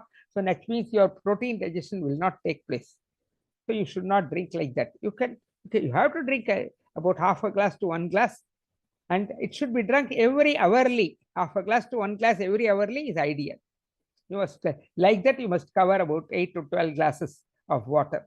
In hot climate, when you sweat a lot, then you have to drink more, because sweat is dehydrating the body. So you have to drink more. Like that you have to happen. Okay. Now we come to the conclusion. Managing BP is like maintaining a house's plumbing. Ignoring leaks or clogs leads to big problems later on. Healthy blood pressure keeps your organs working like well-watered plants. Maintaining optimal blood pressure is essential to prevent damage to vital organs. Lifestyle modifications like diet, exercise, stress management, and regular checkups are crucial for long-term health. So diet, exercise, stress management, these are very essential, and regular checkups. So regular checkup is one very important advice which everybody should follow. Okay, with that we are coming to this end of this theory session. Now we can take up the questions and answers. So all of you can please raise your hands, and then one by one we'll unmute them, and then we will talk. Okay, fine. So now I stop share. Yes. So Request everyone, those who are raising your hands, please see to it that your video is on. Thank you. yes, Sister Mercy, thank you very much. Yeah, please tell me what is your query, madam? How are you, sir? Quite well, ma. Thank you. God bless you. Sir, while walking in the after 10 minutes, I've been feeling breathing problem. Hand is also paining, sir. Which hand? Left. Ah. Then So I then, feel some heaviness in the neck. Something like I feel like that time to sit somewhere else and relax, or taking more breathe, or sit relax like that. Then have you after that seen I feel okay. have you seen a doctor? No, sir, I never been to hospital. I never checked my No BP. problem. No Uh, problem. There is this thing you will require to. We'll have to investigate your problem, and then we can come to a solution. If we will talk to Joshi sir, and then we will see how you can take a Zoom consultation, and then we can help you. I can teach you some formulas which you can use on your own. And later on, please do join our this classes, because that yes, will sir. help you a lot. Definitely, sir. Sure. Sir, then you explain about the brain, no, sir. Ah. Nine stroke you said, but you explain only 8. No. That last one. 1 minute. Wait. You are very particular, and I'm very happy. You're studying well. Yes, here it is. Okay. Now 9 stroke you said. wait a minute. Frontal. The brainstem stroke was the last one which I spoke. I started with frontal lobe, parietal lobe, temporal lobe, occipital lobe, then basal ganglia, internal capsule, and then in between, before basal ganglia, I spoke about thalamic stroke. Brainstem. Thalamic stroke and cerebellar stroke. Oh, you are right. Yes, sir. Yes. Okay. Thank you very much. Wonderful. I really, so wonderful. It's my mistake. Wait a minute. Here it is. The brainstem. This is a cerebellar stroke. This is where my mistake. Thank you. Great. Okay. So this is, I made a mistake. I said that brainstem stroke is the same as cerebellar stroke, which is not correct. I somehow messed up. I will in the neurotherapy classes, I will just cover this right now. I have not this thing, or if I can no, right now I have, because you see a lot of time takes in hunting for the picture and all that. Yes, sir. Yes, sir. It's not so easy. They have made it so difficult to, you have to, so many pictures you have to screen and then see what suits us. Okay, Yes, sir. but I'll find out. Past 6 months, I had a kidney stone. Then that time my BP was high. And then I operated. Then BP came down. Now BP is 120/80, like. Yeah. So when you have any problem like that in the kidney, then naturally the BP will go up. Rises. That time it was a heavy vomiting also. Then automatically the BP was rising. Then once it got operated, the stone, then BP reduced. Yeah, I will now, for all of you, please, I have now located the effects of new slide. Okay.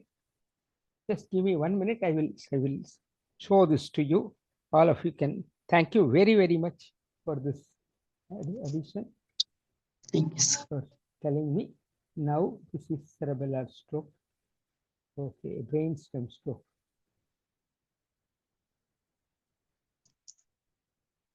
Control C, Control V. Okay. Control A.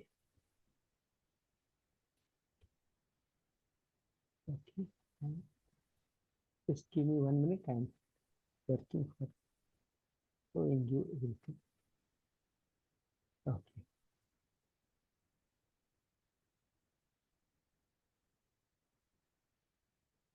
Yeah, now I'll share this.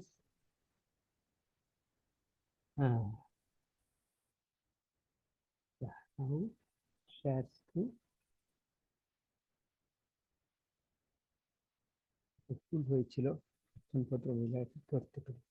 Yeah, so now a brainstem stroke can lead to a range of effects, including difficulty in breathing, okay, swallowing, speaking, vision problems. This means this brainstem stroke, because it is at the root, at the here. You see what is the brainstem here. So it is having a number of controls it is having. So it can be breathing, swallowing, speaking, vision problems, balance issues, muscle weakness, dizziness, and in severe cases it is called locked-in syndrome, where a person is conscious but unable to move. You cannot move any muscles except the eyes due to paralysis, because the brainstem controls vital functions like breathing, heart rate, and movement coordination. That means because it is controlling breathing, a person with brainstem stroke, it will have difficulty in breathing. And breathing, swallowing, speaking, they are all related to each other. Okay, vision problem will be there because there is no, see here, if there is a stroke, then obviously over here, the occipital area here, it is not going to receive any blood supply or proper blood supply. It's a very, very major area, isn't it? Because it's, you are taking, because the from heart is below, and from the heart, the blood has to pump over here, and here there is a stroke. So naturally, this area, the cerebrum, all these areas, they are not going to get function. That is why it is, see, the person is conscious, he is alive, but unable to move any muscles except their eyes due to paralysis. All because the brainstem, and this happens, in head-on collision, RTA, road traffic accident, in head-on collision, invariably this the blow over to the head, it will affect the brainstem. Very dangerous. So thank you very, very, very much for making me pointing out this. Okay, thanks a lot. Yeah, go ahead. Thank you, sister. Now, who else has any question? Ravindranath ji, please go ahead.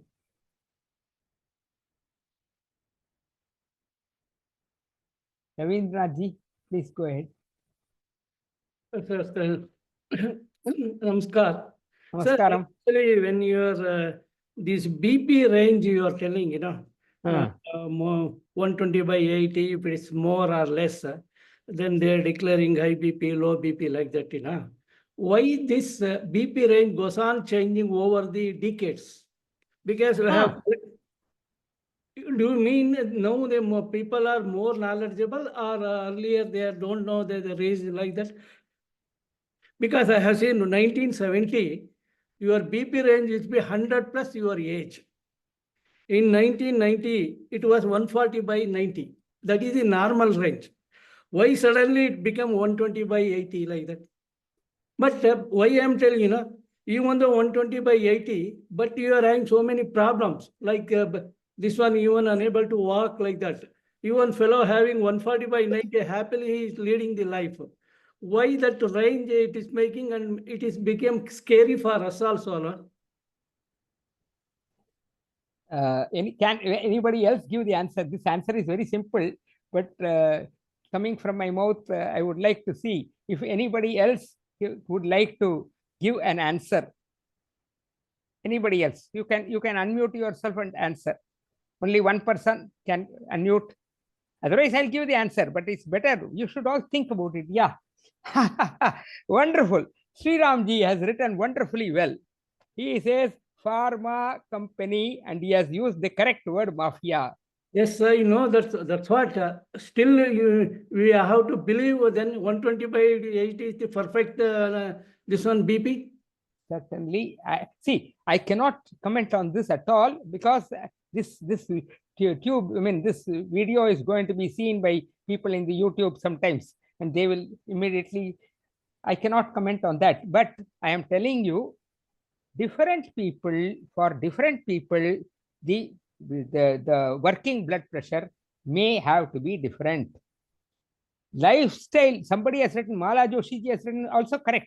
Lifestyle changes also make this range change. No, that is the range change. BP of Amitabh Bachchan is always higher than Jaya Badri. Okay, that's all. See, that is why I say for that height, we are talking of a tall person. A tall person for that height, he will require more BP. He will not require the same BP as a short person will do. Then why they made it average 120/8? And my worry is the moment 130/90, they will start taking tablets like. Because in my case, 130/90 from the childhood onwards, my BP is like that. I know. So you should see. You can nowadays people who are educated, they can find out what are the other. I have given you so many. I mean tips. What are the tips for a person to be healthy?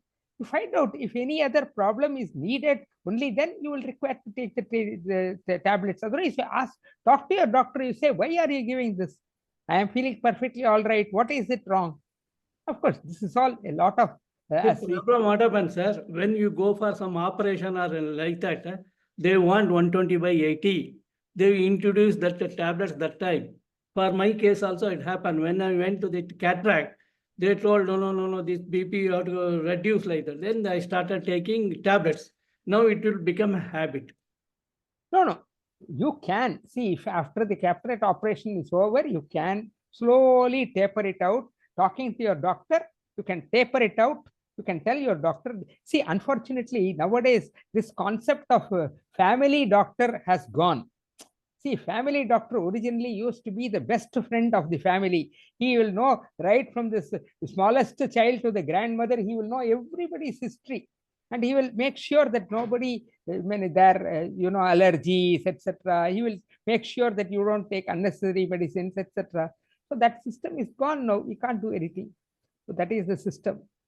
But as I said, if you talk to your doctor, you confide in him and tell him, see, why I have to take this now?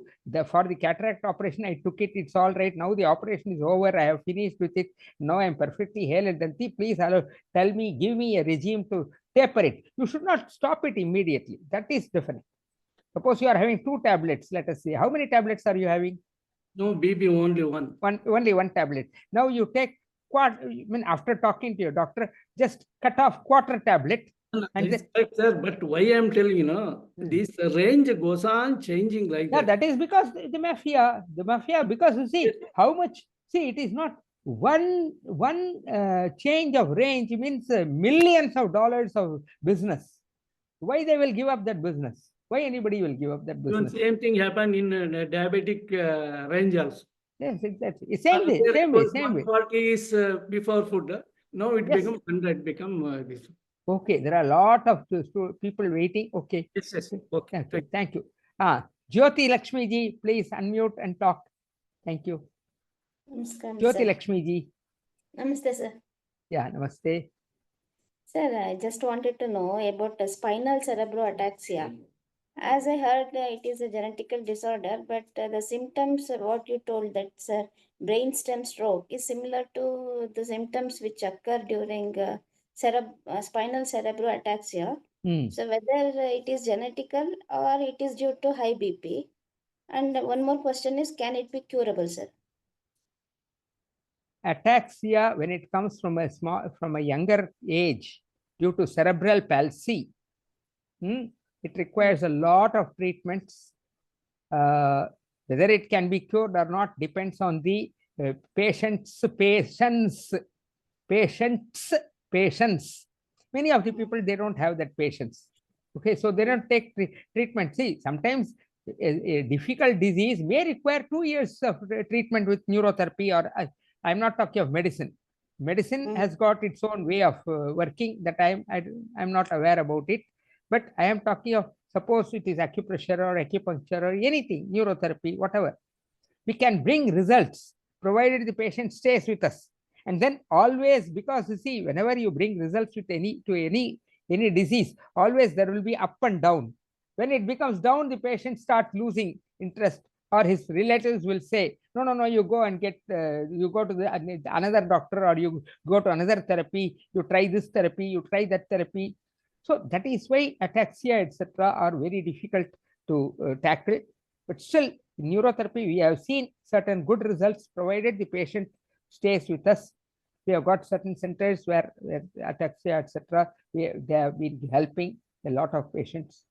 Not all of them are getting same type of results. This again depends from patient to patient, the constitution to constitution, and the age at which they come to us, and how much their system, how many of their systems require to be corrected.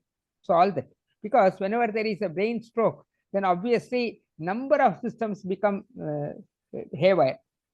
So how many systems can require correction, how much the correction they require, depending on that, only the efficacy of the treatment will depend. Okay. Okay, sir. I'm sorry, I'm not able to give you a more direct answer, because that is the way it is. We can't do anything. Sonal Mamtoraji, yes, go ahead, madam.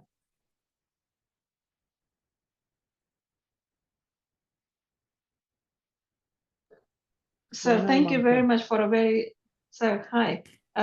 Thank you very much for a very detailed, informative session today. It was really good. Now, my question is, first of all, if a person has to go to the toilet often, they feel the urge to go, but when they go, they can't clear the system all the time. Is it a problem with the kidneys and calcium absorption or anything like that?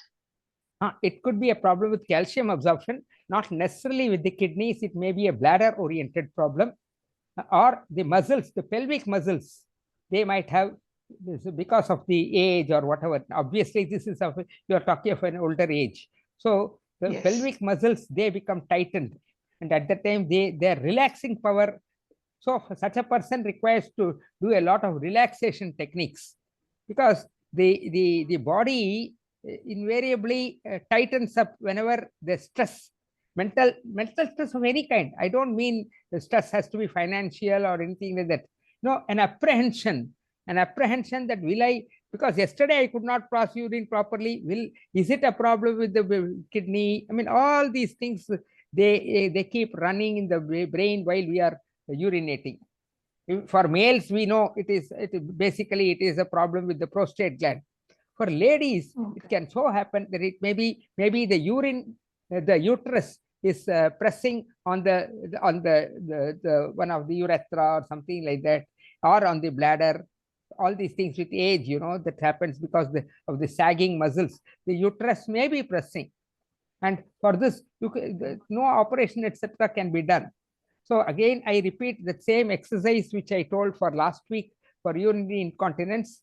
It is a, let us say, a temporary measure. Lie on your stomach, and then alternatively beat with your leg. You beat on both sides of your buttocks, that near the pelvic bone. So it can help to a certain extent. And then there is one asana called Malasan, which is very good for ladies. I saw somebody has done it in, you put that picture in the Joshys group recently, I think about a week back. So that is very good for ladies, Malasan, and that is very good for this pelvic, this urinary incontinence problem. Okay, so it's nothing to do with the kidneys then, basically. No, not to do with the kidneys. The kidneys, see, finally there can be urinary tract infection. It can happen. That will be connected to the kidneys later. But urinary tract infection, then you have to check up with the doctor. I mean, you have to check up with the laboratory whether there is urinary tract infection. Even urinary tract infection can cause this problem, but then there you will have, invariably, you will have burning urine. If burning urine, yeah. So that's how it will be. Okay, I have one more question, sir. Sorry, sir. My mom has a lot of different health issues, but along with diabetes and enlarged heart and all the various issues, peripheral neuropathy or whatever, all those things. But one of the other issues she has is about blood pressure. Now her higher pressure, instead of 120, it can stay in 180, 190. Lower pressure can be quite low. So sometimes the difference between the two is more than 100. Yeah, So that is an alarming situation. they don't know whether to give high blood pressure, whether is it called high blood pressure or low blood pressure, because high is very high, low is lower, and there's no correlation. So this what again, can be done? Yeah, this again is a problem with one of the electrolytes. You have to check out her sodium, potassium, calcium. Okay. And also check out her thyroid, whether that is a issue or not. Whether there is thyroid need not be hypothyroidism, but it may be that it is not functioning when T3, T4 hormones are not in the correct range. Maybe one of them is less, one of them is not less. It's also B12 too. Yeah, wonderful, correct. Yes. B12 is another problem. This is a major problem, B12. Thank you. Thank you, Jyoti. Okay, thank you, sir. Thank you. Yes, Amit Garg ji, please go ahead. Sir, good evening.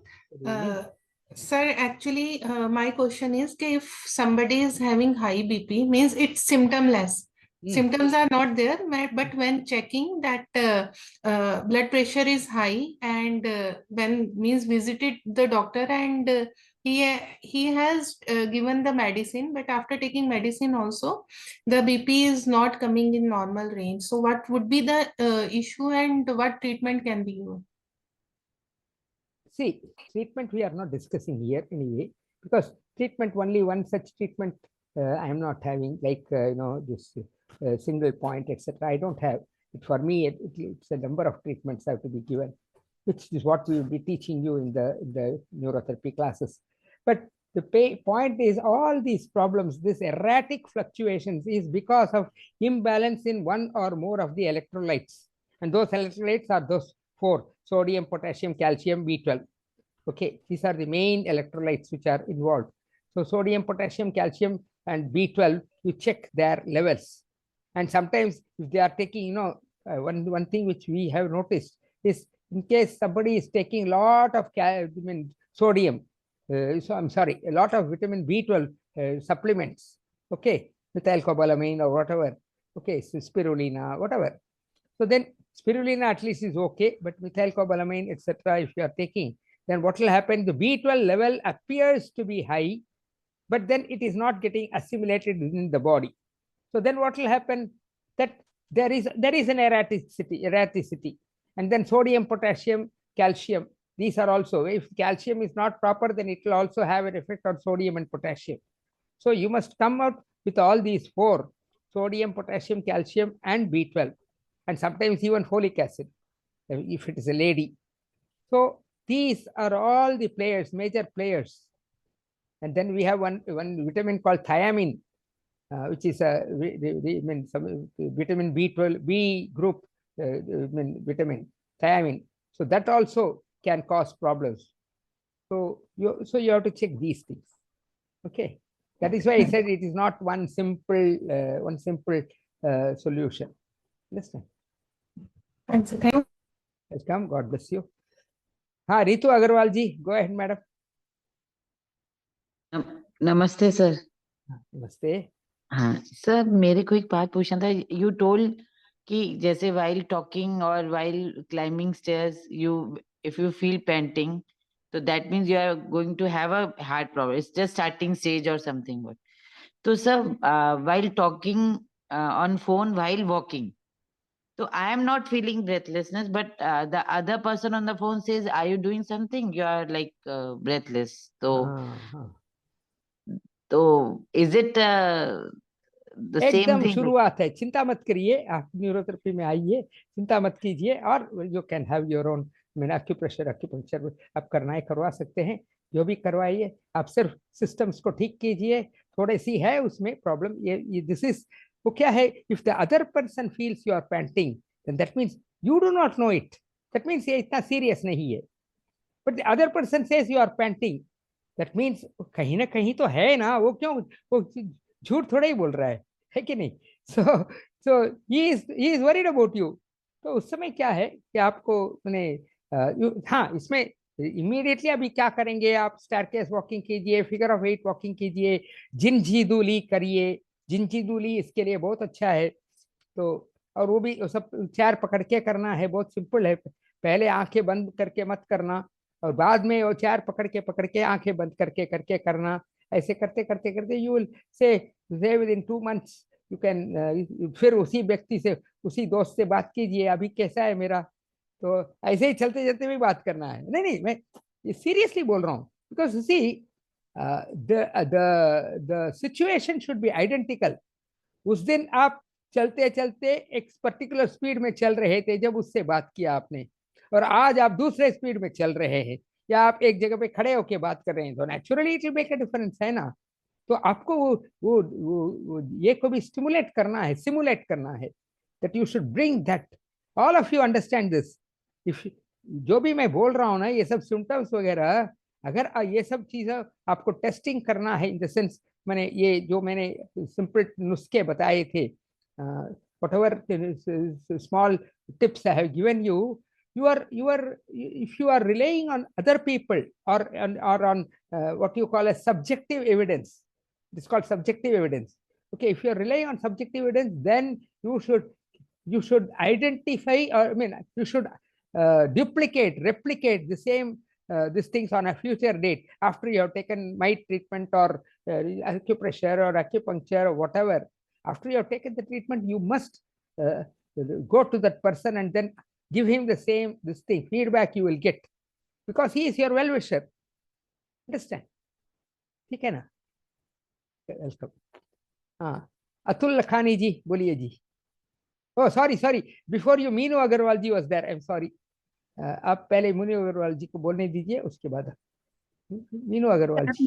Can I speak in Hindi sir? हाँ जरूर जरूर, क्यों नहीं। Sir मेरे सन को tuberculosis हुआ था lungs में, तो वो अभी लास्ट फ्राइडे को सर उसका अचानक से वो मतलब बेहोश हो गया, मतलब वो हाथ वगैरह ऐसे मुड़ गया उसके, और मुंह हल्का सा टेढ़ा हो गया, और वो बोल नहीं पा रहा था।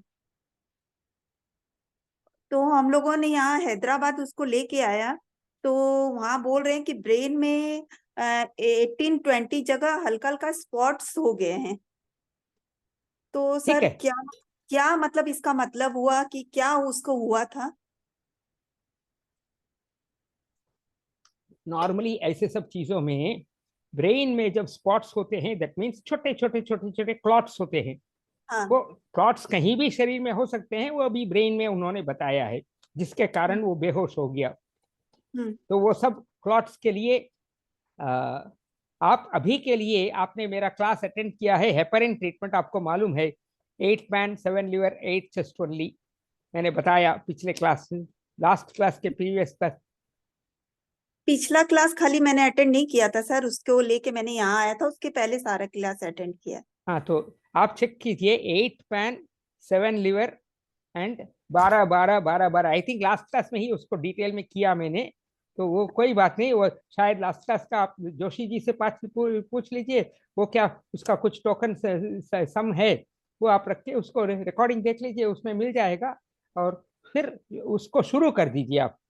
अपार्ट फ्रॉम दैट, अगर डॉक्टर कुछ करवाना चाहते हैं, आई वुड नॉट इमीडिएटली अभी मैंने ऑपरेशन ना करवा कर ये सब करना, क्योंकि इतने सारे चीजों को ऑपरेशन करके निकालना मतलब वो कहीं और में भी हो सकता है।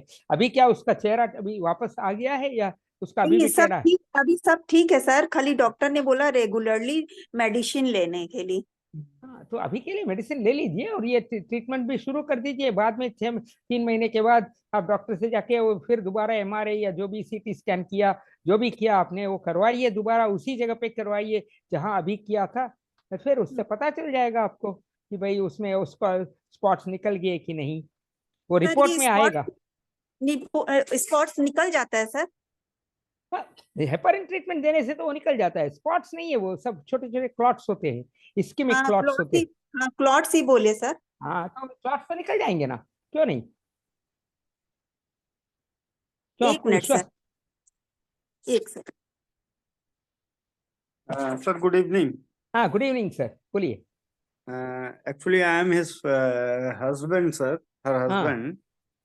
सर, वो बच्चे के जो है ना, ब्रेन में टीबी के कीड़े पहुंच गए हैं, लाइक बैक्टीरिया जो है ना, वो ब्रेन में स्ट्राइक कर गए हैं। तो उसके तो लिए तो ये वो उनका नॉर्मली पास, उसको फीट आया था लास्ट फ्राइडे हाँ due to that TB bacterias. तो नहीं नहीं, अभी उसके लिए वो उनका वो टीबी के लिए बहुत बढ़िया बढ़िया ट्रीटमेंट्स हैं, वो डेक्सामेथासोन क्या क्या वो लोग देते हैं, वो सब हाँ देने से वो ठीक हो जाएगा, तो चिंता मत हाँ करें। तो ट्रीटमेंट तो रेगुलरली लेना पड़ेगा। और वो हाँ बच्चे की इम्यूनिटी बढ़ाने के लिए जो भी नेचुरल मेथड्स हैं वो आप करते रहिए। हाँ इम्यूनिटी बढ़ाने के लिए नेचुरल मेथड्स को भी फॉलो करना है। जो भी न्यूट्रिएंट, ये प्रोबायोटिक है, प्रीबायोटिक है, वो सब चीजें जो हाँ। जो मैंने अन्य ये लोग बोलते हैं वो आपको करना है। इसको हाँ। सर एमडीआर टीबी है, इसका इम्यूनिटी बढ़ाने के लिए मैं इसको क्या चीज खिलाऊं, मतलब इसको क्या नहीं, मैं वो आपको कोई डाइटिशियन से बात करना पड़ेगा। अ, अभी देखिए, अभी 10 बज गया है आज। जोशी सर, ललिता मैडम बहुत काइंड हैं कि वो लोगों ने हमें छोड़ दिया है, लेकिन ये मैं जवाब नहीं दे पाऊंगा वो, क्योंकि I am not an expert on TB. तो लेकिन ये जो ब्रेन में क्लॉट्स है, अगर वो क्लॉट्स है तो वो उसके लिए मेरा हेपरिन क्लॉट नहीं है सर, वो बैक्टीरियाज हैं टीबी के। हाँ, तो वो नहीं, उन्होंने, क्लॉट मैडम इज ने बोला क्लॉट्स है, तो नहीं नहीं, बैक्टीरिया है तो क्लॉट नहीं है सर, नहीं क्लॉट्स नहीं। डिफरेंट होता है, ये आपके टीबी के बैक्टीरियाज हैं। हाँ हाँ हाँ, टीवी के बैक्टीरिया है तो उसके लिए आपको वो उनका जो भी मेडिसिन का सिस्टम जो है वो आपको फॉलो करना ही पड़ेगा। टीबी टीबी इतना आसानी से विजुअल थिंकिंग नहीं है। अच्छा, शिवानी जी, बोलिए। नमस्ते मैडम। नमस्ते सर। हाँ सर आपने लास्ट अभी हिंदी में बोल सकती हूँ सर? हाँ, जरूर जरूर। सर लास्ट में भी आपने बोला कि calcium, sodium, potassium, B12 check कीजिए। सेम प्रॉब्लम के कोई सिम्टम नहीं होता है, आफ्टर मेडिसिन भी सेम रहता है, लेकिन B12 लेवल भी कम रहता है। सोडियम, पोटेशियम, कैल्शियम रेंज में है, B12 कम रहता है सर। तो क्या इसमें क्या आपस हाँ में कनेक्शन है सर? हाँ, है सब, चारों चारों सही लेवल पे चाहिए। और उसके लिए वो, जिसमें से चार में से कोई भी एक भी अप और डाउन होता है तो वो कोई ना कोई प्रॉब्लम आएगा। कि ये यही प्रॉब्लम आएगा ऐसा हम नहीं बोल सकते। मीन्स मसल्स का कुछ प्रॉब्लम आ सकता है, क्योंकि देखो B12 is needed for RBC. RBC अच्छी से काम करने के लिए B12 और फोलिक एसिड दोनों चाहिए मेच्योरेशन के लिए। तो वो इफ आरबीसी ठीक से नहीं है तो नेचुरली ऑर्गन्स को ये नहीं मिलेगा ना, पर्याप्त पोषक तत्व तो नहीं मिलेगा ना। यही यस तो सर। प्रॉब्लम है। ओके, मीन्स B12 के कम होने से भी BP हाई हो जाए? कुछ भी, बीपी ही हाई होगा ऐसा नहीं बोल सकते हैं। अ, हाँ, for B12 don't take RO water sir, kindly tell all don't take RO water. हाँ, उन्होंने, किसी ने लिखा, ज्योति मैडम ने लिखा है कि B12 के लिए आरओ वाटर मत लीजिए, ऐसा बोला है। मुझे इन सब चीजों के बारे में मालूम नहीं है, लेकिन she is done a good job. She obviously her experience must be there. तो प्लीज वो आप वो सब आप चेक कर लीजिए, ठीक है? ओके, ज्योति मैडम से आप बहुत बात भी कर सकते हैं, why she is telling that, all of you can say. मैंने नाम लिखा है तो मैं बता रहा हूँ। अच्छा, यशवती जी, यशवती जी। हाँ, अतुल। नहीं, अतुल लखानी है क्या? अच्छा, हाँ जी, नहीं, हाँ जी, आइए अतुल जी। हाँ जी, अतुल जी, नमस्कार सर जी। सर मेरे को एक पूछना था थोड़ा, तो ये हार्ट के बारे में ही है। हाँ तो मेरे को 15 साल पहले, अभी मेरा एज है 57 का, हाँ। एज ऑफ 42, मेरे को चेस्ट पेन हुआ था। बाद में डॉक्टर ने सजेस्ट किया था कि आप एंजियोग्राफी कराओ। हम्म तो एंजियोग्राफी भी किया, लेकिन एंजियोग्राफी नॉर्मल आया था। हम्म डिटेक्ट हुआ मस्कुलर पेन। हम्म अभी 3 साल पहले थोड़ा मेरे को एंगर हुआ था। हम्म बाद में बीपी का टेबलेट स्टार्ट किया था, बाद में एक्सरेज वगैरह से बीपी सब नॉर्मल आने लगा, तो डॉक्टर ने मेरे को बीपी का टेबलेट बंद करने का सूचन किया था। तभी से बंद था मेरा। बिफोर 3 years बैक मेरे को थोड़ा एंगर आया था किसी के ऊपर, तब से मेरे को चेस्ट पेन स्टार्ट हुआ। फिर मैंने कंप्लीट उसका रिपोर्ट वगैरह करवाया, तो उसमें बीपी मेरे को आया, तो बीपी का टेबलेट स्टार्ट किया। चेस्ट पेन की वजह से टीएमटी टेस्ट नहीं करवाया, क्योंकि चेस्ट पेन था तभी, और आज भी है। थोड़ा चलता हूँ तो भी चेस्ट पेन रहता है, और कभी एक दो माली चलता हूँ बाद में चेस्ट पेन होता है, और मतलब कभी बैठा हूँ ना तो भी चेस्ट पेन रहता है। लेकिन डॉक्टर बताए कि चेस्ट पेन के आप मतलब आप मत वो सीरियसली लो कि वो मस्कुलर पेन है। फिर वापिस मैंने सुजोग थेरेपी, कलर थेरेपी से मेरा बीपी कंट्रोल में आ गया। मैंने बीपी का टेबलेट मैंने बंद किया था ग्रेजुअली, क्योंकि एक 1.5 साल में स्टार्ट किया था बीपी का टेबलेट। तो कलर थेरेपी और सुजोग की थेरेपी से मेरे को बीपी नॉर्मल आने लगा, तो बीपी के टेबलेट धीरे धीरे मैंने ग्रेजुअली बंद किया। बाद में मेरे को मेरा जो पल पल जो मतलब जो क्या बोले हार्ट बीट सा जो है ना, वो पहले 15 सेकंड कम बंद हुआ, बाद में 30 सेकंड बंद हुआ दूसरे दिन, वो 2 टाइम हुआ। तो फिर बाद में वापिस मैंने इको करवाया, कुछ मैंने टेस्ट करवाया, और तो डॉक्टर्स ने बात किया तो बोले कि आप बीपी में जो पल्स का मतलब वो रहता है उसमें, तो आप बीपी का टेबलेट चालू ही रखो। तो मैंने चालू स्टार्ट कर दिया, लेकिन चेस्ट पेन नहीं जा रहा। तो उसके लिए उसने क्या बताया कि आपका एक चेस्ट का हार्ट का एक वॉल जो है वो ठीक है, उसकी वजह से आपको चेस्ट पेन है, ऐसा इको में उसने मेरे को ऐसा बताया। तो ऐसा हो सकता है सर? Why not? ये सब तो होता है ऐसे। नहीं, आई एम ऑफ हैंड ऐसा कुछ भी सिर्फ आपके रिपोर्टिंग सुनकर मैं ये नहीं कर सकता हूँ। बट देन ये ऐसा डेफिनेटली होता है कि हार्ट वॉल थिकन हो गया। वही तो हमने बोला ना, हाइपरट्रोफी उसी को बोलते हैं, ventricular hypertrophy, left ventricular hypertrophy उसी को बोलते हैं। तो उसमें लेफ्ट वेंट्रिकुलर हाइपरट्रोफी में ये सब चीजें, चेस्ट पेन हो सकता है, चलते चलते सांस फूल सकती है, किसी को चेस्ट पेन केवल होता है, सांस नहीं फूलती, एनीथिंग कैन हैपन। उसने रिपोर्ट जो रिपोर्ट आया सर उसमें नहीं सुनिए, ये फोरम नहीं है। अगर आपको ऐसा कुछ डिस्कस करना है तो मेरे साथ अलग से मेरा जूम सेशन में कंसल्टेशन करवाता हूँ, तो वो कंसल्टेशन करवा लीजिए। तो उसके बाद I can find out whether I can help you और नॉट। कम से कम वो रिपोर्ट्स वगैरह उसमें हो सकता है, यहाँ अभी डिस्कस करना ठीक नहीं होगा। ठीक है ना? Okay, thank you very much Joshi sir, thanks a lot. Lalita madam, thank you very much. Sorry that I have overstep, 10 minute ज्यादा हो गया, 10 minutes more, so please accept my apologies. No problem, then, sir. Yeah, we are not taking any more minute. queries. Yashwati No. is Yashwati tried to contact us, get on, but she could not. So can we give her a chance, It is madam? related to health again. I am not going to entertain. No, I agree. Thank you. Yashwati ji, if it is related to my lecture, please go ahead. Otherwise, don't ask. Don't ask for your health. Yes, Yashwati ji, you can talk. Yes, बोलिए. No, your voice is switched off, madam. Please unmute yourself. Hello. Yes, madam. नमस्कार sir. है तो नमस्कार. मेरा थोड़ा health से related ही, यदि आप उसमें एच पायरी बैक्टीरिया के बारे में है ये. नहीं, एच पाइलोरी बैक्टीरिया एक्सेट्रा वो सब वो हेल्थ इश्यू है, तो वो मैडम अभी मत पूछिए। वो आप अलग से मेरे से, मैंने जोशी सर से पूछिए, वो लोग मेरा नंबर वगैरह दे देंगे, उनके पास है मेरा नंबर, वो पूछ के हम लोग कर सकते हैं। ठीक है, ओके, थैंक यू मैडम। आप स्विच ऑफ कर, ये you can and the show. Yes, sir. Finish your blessing, sir. We'll end the session. Yes. Okay, I will give you a blessing. I will give you a blessing. May God bless each and every one of us and each and every one of your families, our families, with health, happiness, harmony, peace, prosperity, and success. Health, happiness, harmony, peace, prosperity, and success. Thank you very much. Thank you, all of you, for patiently listening to my lecture. I hope you have benefited by it. Thank you very much. God bless you.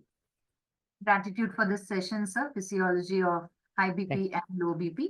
Yeah. And from all of Joshys Kerala group, all our members, we thank you very much for explaining the differences of both. And regarding those people who are contacting for health reasons, after contacting Joshi sir, we'll be providing the phone number of Ramachandran sir so that you can personally take a Zoom class, contact him, and you can accordingly first mention what is the problem so that sir can let you know if he can treat it or not. Yes. Then you can go ahead and, if it is possible, then you can go take up the Zoom class and learn how to, treat your problem, and accordingly you please go ahead. But otherwise, please don't complain back to us that we paid but nothing had happened, that we don't want to listen. Yes, So yes. first, please confirm with sir if whatever complaint you have, you try to mention in a form of a message to him directly. We'll provide everything to you after consulting with Joshi sir. Okay. Okay. Thank you So very much. wishing you all a very happy good night. So Good night. have a healing sleep to each one of you. And let's meet again in the next sessions. Again, we'll have this Friday neurotherapy session, 8 p.m. So please join in by that particular time. And please join before time, because all of you are doing last minute joinings. That is not good. So please try to join early so that you don't miss any part of it. Okay. So thank you so much. Good night, everyone. Thank you, Good sir. night. Thank you. Night to you. Thank you. Gratitude, sir. Bye, sir. Okay. Thanks. See you Thanks a lot. again on Friday, 8 p.m. Yes. Thank you. Thank you, everyone. Bye, everyone. Bye. I'm opening your mics. Please unmute Thank you yourself. so much, sir, for the lecture. Thank you Thank so you, much, Naomi. sir. Thank you, Naomi. It was quite interesting. Thank you so much. Thank you for Dua. Thank you.